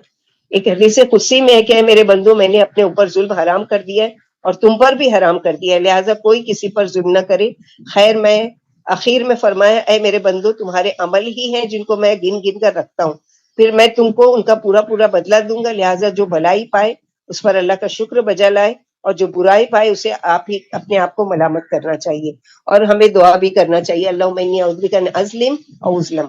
یا اللہ نہ میں کسی پر ظلم کروں نہ کوئی مجھ پر ظلم کرے. وَيَوْمَ يَحْشُرُهُمْ كَأَن لَّمْ يَلْبَثُوا إِلَّا سَاعَةً مِّنَ النَّهَارِ يَتَعَارَفُونَ بَيْنَهُمْ قَدْ خَسِرَ الَّذِينَ كَذَّبُوا بِلِقَاءِ اللَّهِ وَمَا كَانُوا مُهْتَدِينَ. وہ دن یاد کرو جس دن اللہ انہیں جمع کریں گے، یا وہ دن میں گھڑی بھری وہ یہ گویا وہ دن میں گھڑی بھری رہے، یا آپس میں ایک دوسرے کو پہچان لیں گے واقعی وہ نقصان میں رہے جو اللہ سے ملنے کو جھوٹ سمجھتے رہے اور راہ پر نہ آئے. تو یہاں پر دنیا کا مقابلہ آخرت کے معاملے میں ایسا ہے کہ دنیا میں ایسے کہ جیسے پورا ایک دن بھی نہیں رہے. یعنی کسی کی عمر 60-70 سال کی ہوگی، 80-100 سال کی ہوگی، لیکن جب اس کو قیامت کے دن پوچھا جائے گا کہ دنیا میں کتنا رہ کے آئے تو کہے گا عشیتن اور ضحیٰ، دن کا شروع کا کچھ حصہ یا رات کا کچھ حصہ بس. اس اتنی قلیل مدت کے لیے ہم کتنا دنیا کے پیچھے رجے ہوئے، کتنا دنیا کے اس میں اپنی ساری محنت، ساری ایفرٹ اور سارا سب کچھ لگاتے رہتے اس کو حاصل کرنے کے لیے، جبکہ کیا ہے یہ ختم ہو جانے والی چیز ہے. آخرت جو ہے خیر وابقا، ہمیشہ رہے گی، بہتر بھی ہے اور باقی بھی رہنے والی. وَإِمَّا نُرِيَنَّكَ بَعْضَ الَّذِي نَعِدُهُمْ أَوْ نَتَوَفَّيَنَّكَ فَإِلَيْنَا مَرْجِعُهُمْ ثُمَّ اللَّهُ شَهِيدٌ عَلَىٰ مَا يَفْعَلُونَ وَلِكُلِّ أُمَّةٍ رَسُولٌ فَإِذَا جَاءَ رَسُولُهُمْ قُضِيَ بَيْنَهُمْ بِالْقِسْطِ وَهُمْ لَا يُظْلَمُونَ. اگر ہم آپ کو اپنا کوئی وعدہ دکھا دیں جو ہم ان سے کر رہے ہیں یا آپ کو فوت کر دے تو انہیں لوٹ کر آنا ہمارے ہی پاس ہے. پھر اللہ ان حرکتوں پر شاہد ہے اور ہر امت کے لیے ایک رسول ہے. پھر جب ان کا رسول آ جائے گا تو ان میں انصاف سے فیصلہ کر دیا جائے گا اور ان پر ذرہ بھی ظلم نہیں کیا جائے گا. نبی صلی اللہ علیہ وسلم نے فرمایا کل رات اسی حجرے کے پاس میرے سامنے اول سے لے کر آخر تک میری ساری امت پیش کی گئی. پوچھنے والے نے پوچھا کہ جو پیدا ہو گئے وہ تو خیر، لیکن جو پیدا نہیں ہوئے وہ کس طرح پیش کیے گئے؟ فرمائے وہ اپنی مٹی میں پیش کیے گئے، اور جیسے تم اپنے کسی ساتھی کو پہچان لیتے ہو اسی طرح میں نے انہیں پہچان لیا.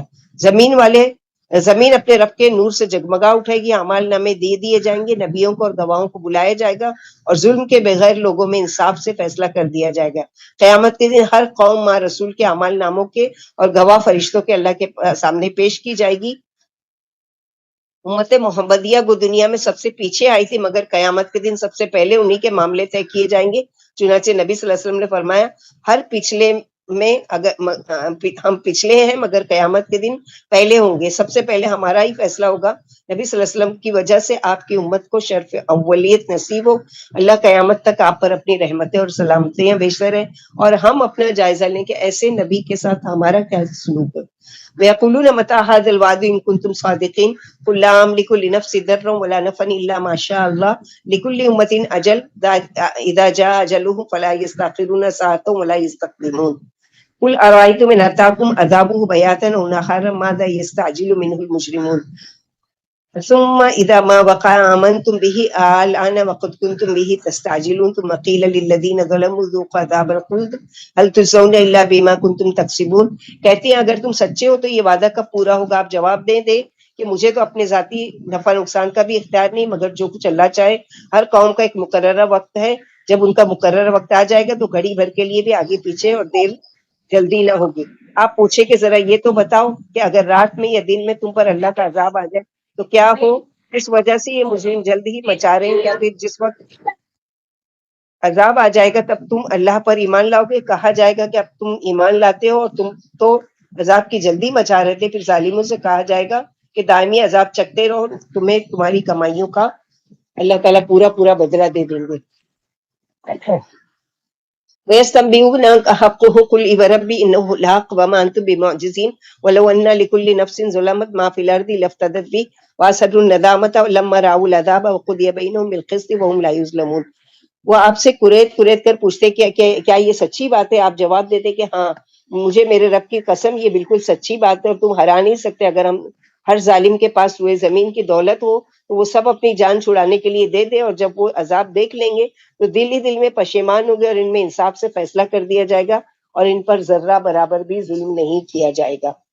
الا ان للہ ما فی السماوات والارض الا ان وعد اللہ حق ولکن اکثرهم لا یعلمون هو یحیی و یمیت والیہ ترجعون۔ دیکھو جو کچھ آسمانوں میں ہے سب اللہ ہی کا ہے، کان کھول کر سن لو، اللہ کا وعدہ سچا ہے، لیکن اکثر لوگ علم سے کورے ہیں۔ اب وہی زندگی بخشتے ہیں اور وہی موت دیتے ہیں، اسی کے پاس تم سب کو لوٹ کر جانا ہے۔ یا ایھا الناس قد جاءتکم موعظۃ من ربکم وشفاء لما فی الصدور وہدی ورحمۃ للمؤمنین قل بفضل اللہ وبرحمتہ وبذلک فلیفرحوا هو خیر مما یجمعون۔ لوگوں تمہارے رب کے پاس سے تمہارے پاس نصیحت اور تمہارے دلوں کی بیماریوں کی شفا آ چکی ہے، اور ایمان والوں کے لیے ہدایت و رحمت بھی۔ اور آپ فرما دیجئے اللہ کی رحمت اور اس کا فضل ہی ایسا ہے جس سے لوگوں کو خوش ہونا چاہیے، یہ ان کے جوڑے ہوئے مال سے کہیں بہتر ہے۔ تو قرآن جمع کرنے کی سب سے بہترین چیز ہے کہ قرآن کو جمع کیا جائے اپنے عملوں میں، اپنے سینوں میں، اپنے عادتوں میں، اپنی زبانوں میں، اپنے وقتوں میں، کیونکہ یہ بہترین چیز ہے۔ دنیا کی جو بھی چیز دیکھ دیکھ کر ہم خوش ہوتے ہیں، اپنا گھر ہے، اپنا مال ہے، اپنی اولاد ہے، اپنے سونا ہے، پیسہ ہے، تو یاد رکھو وہ یعنی جمع کرنے کی چیزوں میں سب سے بہتر یہ چیز ہے کہ اس کو جمع کیا جائے۔ دوسری چیز ہے کہ قرآن مکمل شفا ہے۔ اگر آپ کو کوئی بھی تکلیف پریشانی کچھ بھی ہے، قرآن کی کوئی بھی آیت پڑھیے، دم کیجیے اپنے اوپر یا پانی پر دم کر کے پیجیے، اللہ تعالیٰ کا وعدہ ہے کہ اللہ تعالیٰ نے اتارا ہی اس لیے کہ شفا و رحمہ، کہ یہ شفا بھی ہے، شفا بھی ہے اس میں، اور کیا ہے، رحمت بھی ہے۔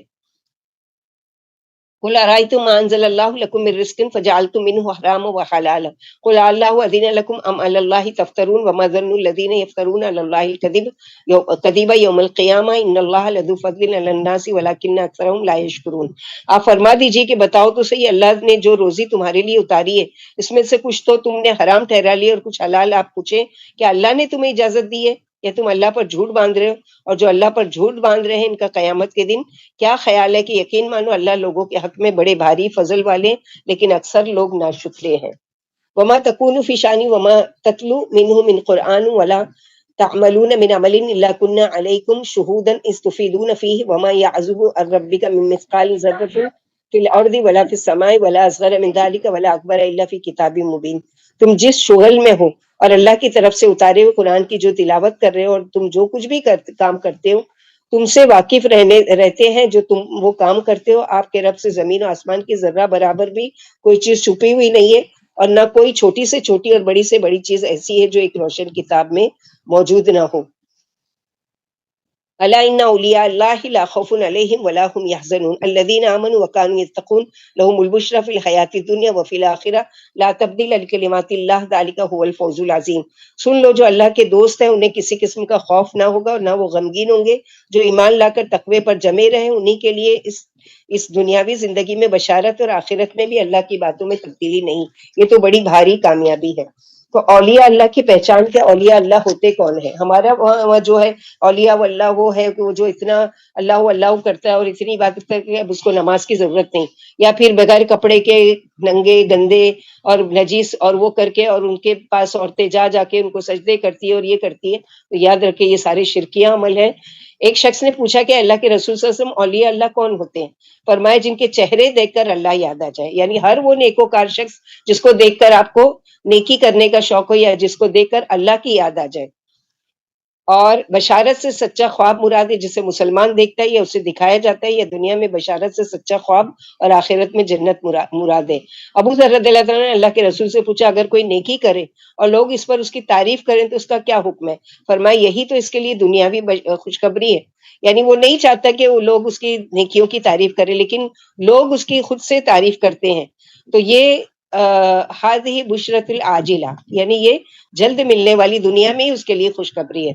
ولا يحزنك قولهم ان العزة لله جميعا هو السميع العليم الا ان لله ما في السماوات ومن في الارض وما يتبع الذين يدعون من دون الله شركاء ان يتبعون الا الظن وانهم الا يخرصون والذي جعل لكم الليل لتسكنوا فيه والنهار مبصرا ان في ذلك لآيات لقوم يسمعون. آپ ان کی باتوں سے غمگین نہ ہو. دیکھو عزت ساری کی ساری اللہ کے لیے، وہی خوب سننے والے اور جاننے والے ہیں. اچھی طرح سے سن لو جو کچھ آسمان اور زمین میں سب اللہ ہی کے، اور جو کچھ اللہ کو چھوڑ کر دیگر شریکوں کو پکارتے ہیں وہ حق کی پیروی نہیں کرتے بلکہ قیاس و وہم کی پیروی کرتے ہیں اور اپنے خیال ہی سے کام لیتے ہیں. اسی نے تمہارے لیے رات بنائی تاکہ تم اس میں آرام کرو اور دن روشن بنائے. یقیناً سننے والوں کے لیے اس میں بھی بڑی بڑی نشانیاں ہیں. قالوا اتخذ اللہ ولدا سبحانہ هو الغنی له ما في السماوات وما في الارض ان عندكم من سلطان بهذا اتقولون على الله ما لا تعلمون قل ان الذين يفترون على الله الكذب لا يفلحون متاع في الدنيا ثم الينا مرجعهم ثم نذيقهم العذاب الشديد بما كانوا يكفرون. مشرکوں نے کہا کہ اللہ صاحب اولاد ہے، حالانکہ وہ اولاد سے پاک ہے، وہ تو بے نیاز ہے. آسمان و زمین کی ایک ایک چیز اسی کی ہے، تمہارے پاس اولاد کی کوئی دلیل نہیں. اللہ پر کیوں ایسی بات گھڑتے ہو جس سے تم خود بھی نہیں نابلد ہو. آپ فرما دے کہ جو اللہ پر جھوٹ باندھتے ہیں وہ نجات سے محروم ہی رہیں گے. دنیا کا تھوڑا سا فائدہ اٹھا لو، پھر انہیں لوٹ کر ہمارے ہی پاس آنا ہے، پھر ہم انہیں ان کے کفر کے بدلے بڑا بھاری عذاب چکھائیں گے.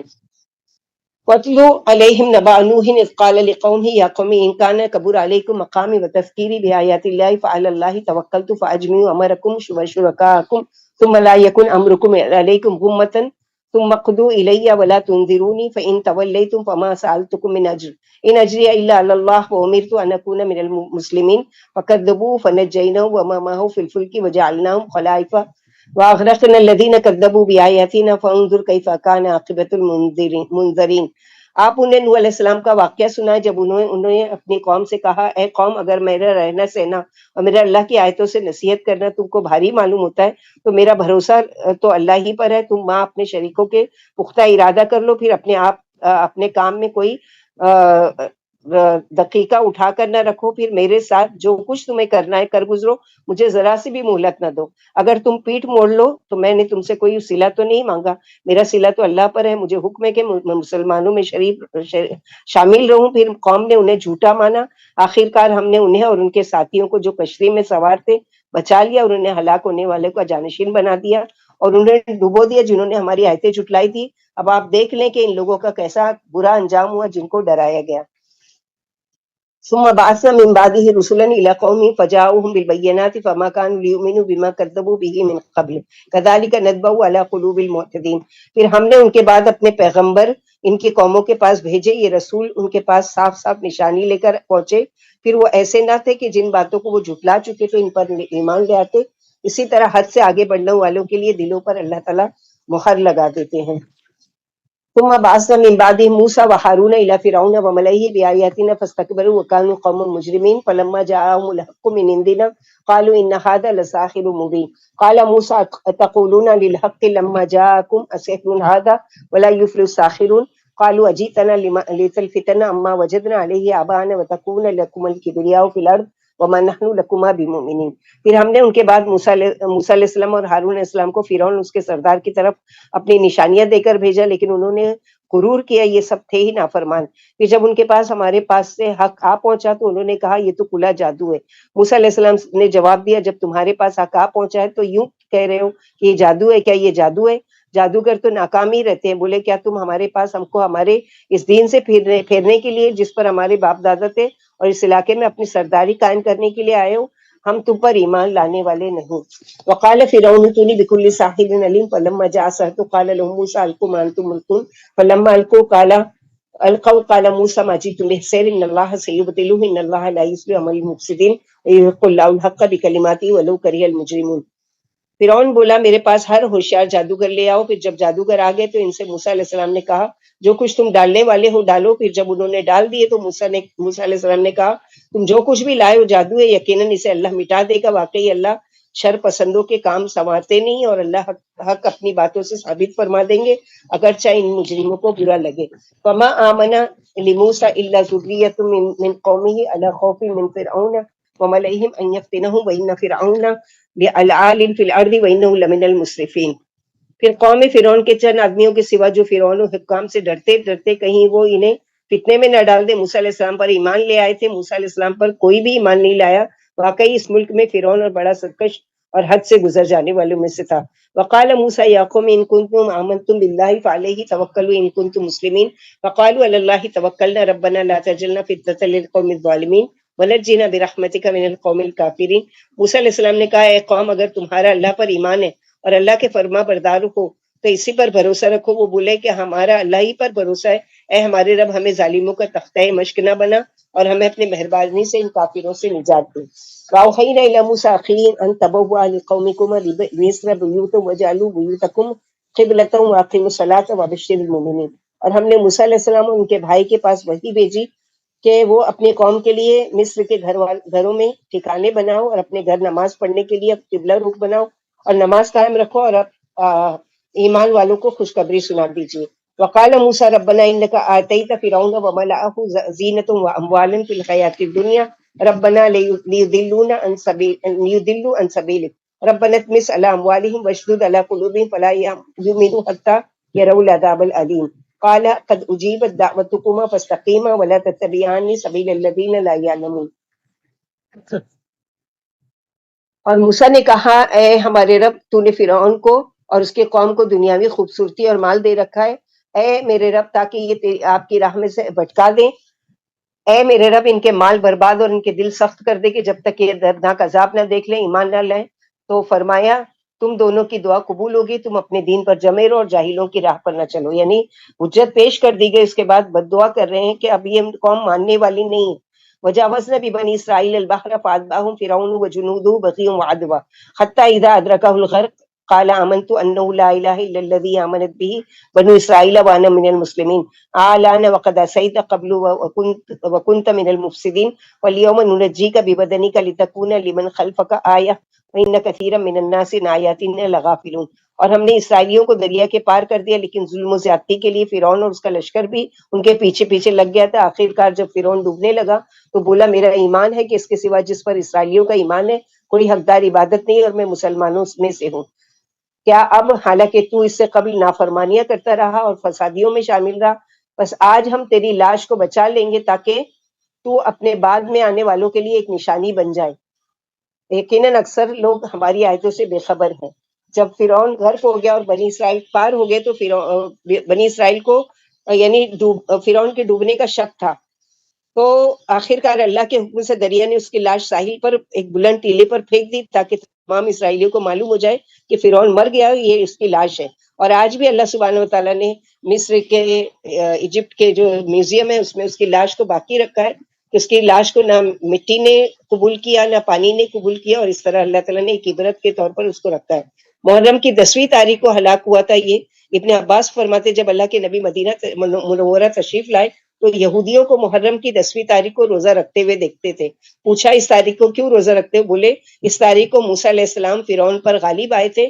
آپ نے صحابہ سے فرمایا کہ تم بنسبت یہودیوں کے موسیٰ علیہ السلام کی سنت کو زندہ کرنے کے زیادہ حقدار ہو، لہٰذا تم بھی اس تاریخ کا روزہ رکھو. اور دوسری روایت میں فرمایا کہ تم ان کی مخالفت کرو. یہودی ایک روزہ رکھتے ہیں فرعون کے غرق ہونے اور موسیٰ علیہ السلام کی یعنی نجات پر، موسیٰ علیہ السلام کو جو نجات ملی تھی فرعون سے، اور تم اس کے بدلے میں 2 روزے رکھو.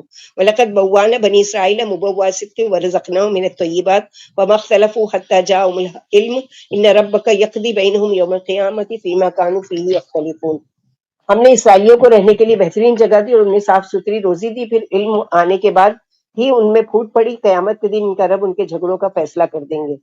فَإِن كُنتَ فِي شَكٍّ مِّمَّا أَنزَلْنَا إِلَيْكَ فَاسْأَلِ الَّذِينَ يَقْرَؤُونَ الْكِتَابَ مِن قَبْلِكَ لَقَدْ جَاءَكَ الْحَقُّ مِن رَّبِّكَ وَلَا تَكُونَنَّ مِنَ الْمُمْتَرِينَ وَلَا تَكُونَنَّ مِنَ الَّذِينَ كَذَّبُوا بِآيَاتِ اللَّهِ وَتَكُونَ مِنَ الْخَاسِرِينَ.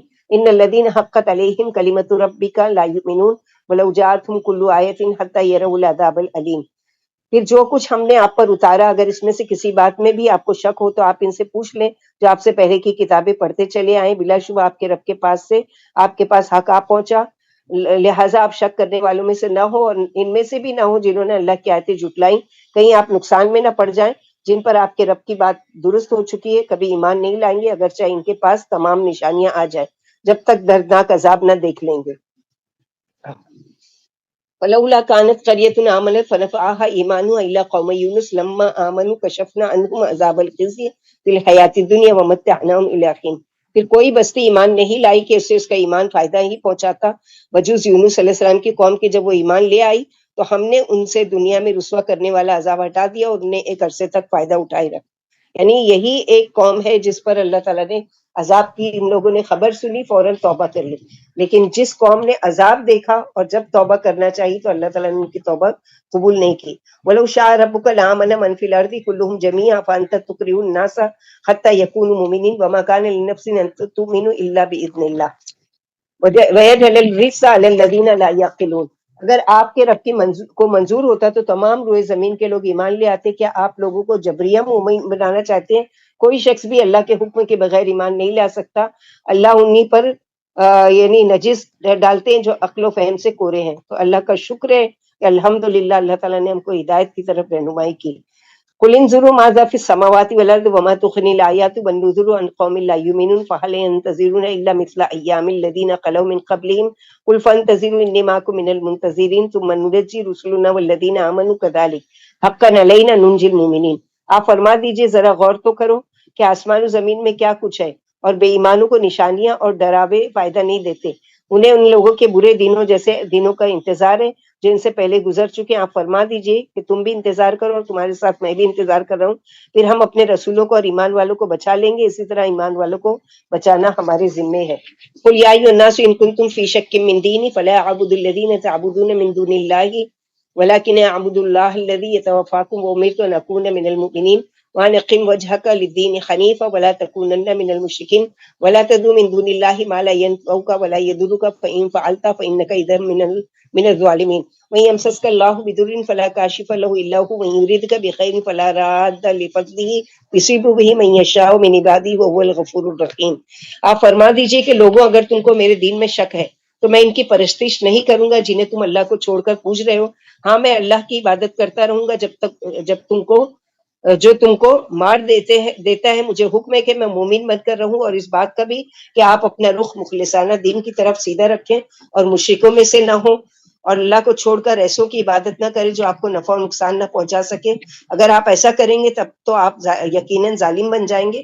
اور اگر اللہ آپ کو کوئی دکھ پہنچا دے تو اسے دور کرنے والا بھی وہی ہے، اور اگر وہ تمہارے ساتھ بھلائی کا ارادہ فرمائے تو اس کا فضل کوئی ٹال نہیں سکتا. وہ اپنے بندوں میں سے جسے چاہے اپنا فضل عطا فرماتے ہیں. وہ تو بڑے ہی خطاؤں کو معاف کرنے والے اور رحم کرنے والے ہیں. اللهم انا نسألك من فضلك.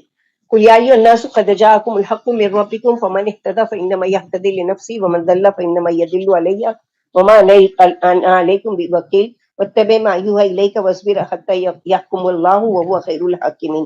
آپ فرما دیجئے کہ لوگوں تمہارے رب کے پاس سے تمہارے پاس حق آ پہنچائے، پھر جو راہ پر آ جائے اسے خود ہی راہ پر آنے کا فائدہ ہوگا، اور جو گمراہ ہو جائے اس کا وبال اسی پر ہوگا، اور میں تم پر کوئی حاکم تو ہوں نہیں. انہیں اب آپ اس وحی کی پیروی کیے جائیں تو آپ پر جو اتری ہے، اور صبر کرتے رہیں جب تک کہ اللہ خود ہی فیصلہ نہ فرما دے. وہی بہترین فیصلہ کرنے والے ہیں. الحمدللہ الذی بنعمتہ تتم الصالحات. آگے سورہ ہود ہے.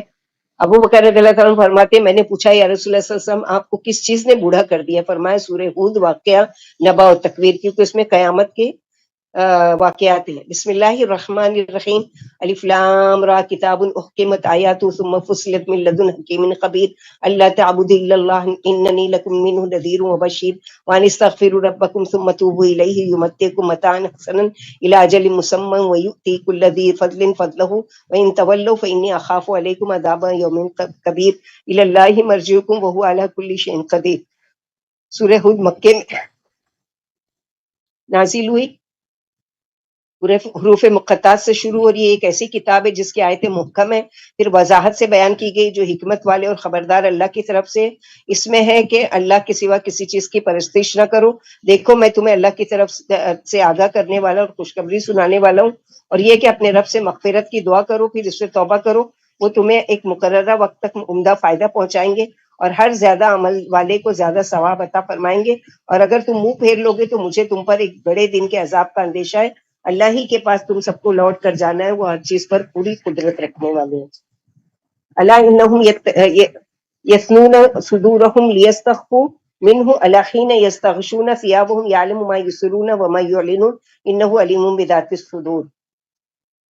کان کھول کر سن لو کہ یہ اپنے سینے موڑ رہے ہیں تاکہ اللہ سے چھپ جائیں. خوب یاد رکھو جب یہ اپنے کپڑے لپیٹتے ہیں تو اس وقت بھی جو کچھ چھپاتے ہیں اور ظاہر کرتے ہیں سب کو اللہ تعالیٰ جانتے ہیں. واقعی وہ دلوں کے تمام راز کو جانتے ہیں. ایک دفعہ نبی صلی اللہ علیہ وسلم کوئی صفا پر چڑھ کر قریش کے ایک ایک قبیلے کو آواز دے کر بلاتے ہیں، اپنوں کو بھی اور پرایوں کو بھی. جب سب جمع ہو جاتے ہیں تو ان سے پوچھتے ہیں اگر میں تم سے یہ کہوں کہ کل صبح دشمن کا کوئی لشکر تم پر حملہ آور ہونے والا ہے تو کیا تم میری بات صحیح مانو گے؟ یہ عرض کرتے ہیں یقیناً، کیونکہ ہمارے سامنے آج تک آپ نے کبھی جھوٹ نہیں بولا. آپ نے فرمایا اچھا تو دیکھو قیامت آنے والی ہے، تمہیں اپنی شرارتوں اور برائیوں کا بدلہ ملنے والا ہے جو بڑا سخت دن ہوگا. میں تمہیں اللہ کے عذاب سے آگاہ کرنے والا ہوں. تو اللہ کے نبی صلی اللہ علیہ وسلم نے اپنے رشتہ داروں اور سب تک پیغام پہنچایا. الحمدللہ الذی بنعمتہ تتم الصالحات. محض اللہ کی فضل و کرم، اللہ کی مہربانی سے ہم 11واں پارہ مکمل کرنے کی کوشش کر سکے. اللہ تعالیٰ ہماری اس کوشش کو قبول کرے. اللہ سبحانہ وتعالیٰ ہم سب سے راضی ہو جائے. اللہ سبحانہ وتعالیٰ ہمارا رمضان اس طرح سے گزرے کہ ایک لمحہ کے برابر بھی اللہم رحمتک ارجو فلا تکلنا الی نفسی طرفۃ عین واصل لشان کلہ لا الہ الا انت. اللہ تعالیٰ ہمارے تمام معاملات کی اصلاح کریں.